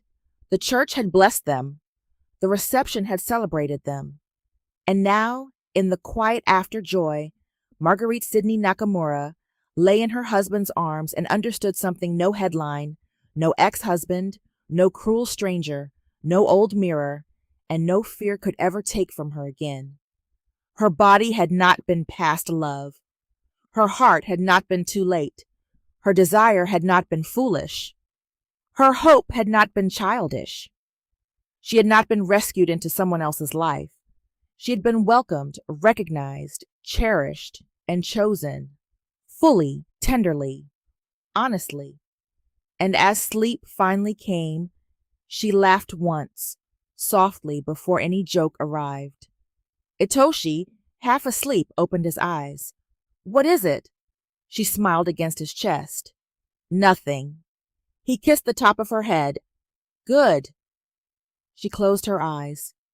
In the darkness, with rain still clinging to the windows and her husband's heartbeat steady beneath her ear, Marguerite let herself rest, not as a woman recovering from shame, not as a woman proving love after 60, not as a woman bracing for the next wound, as a bride and as a wife, as herself. And for the first time in years, every part of her believed it was welcome. The end.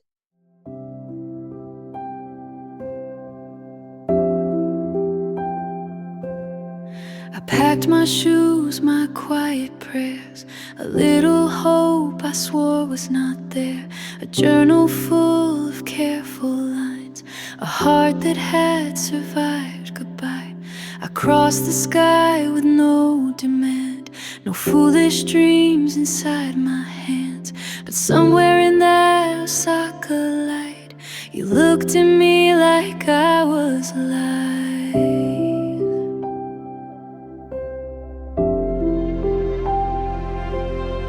And I had been mother, nurse, and stone, the one who held the world alone.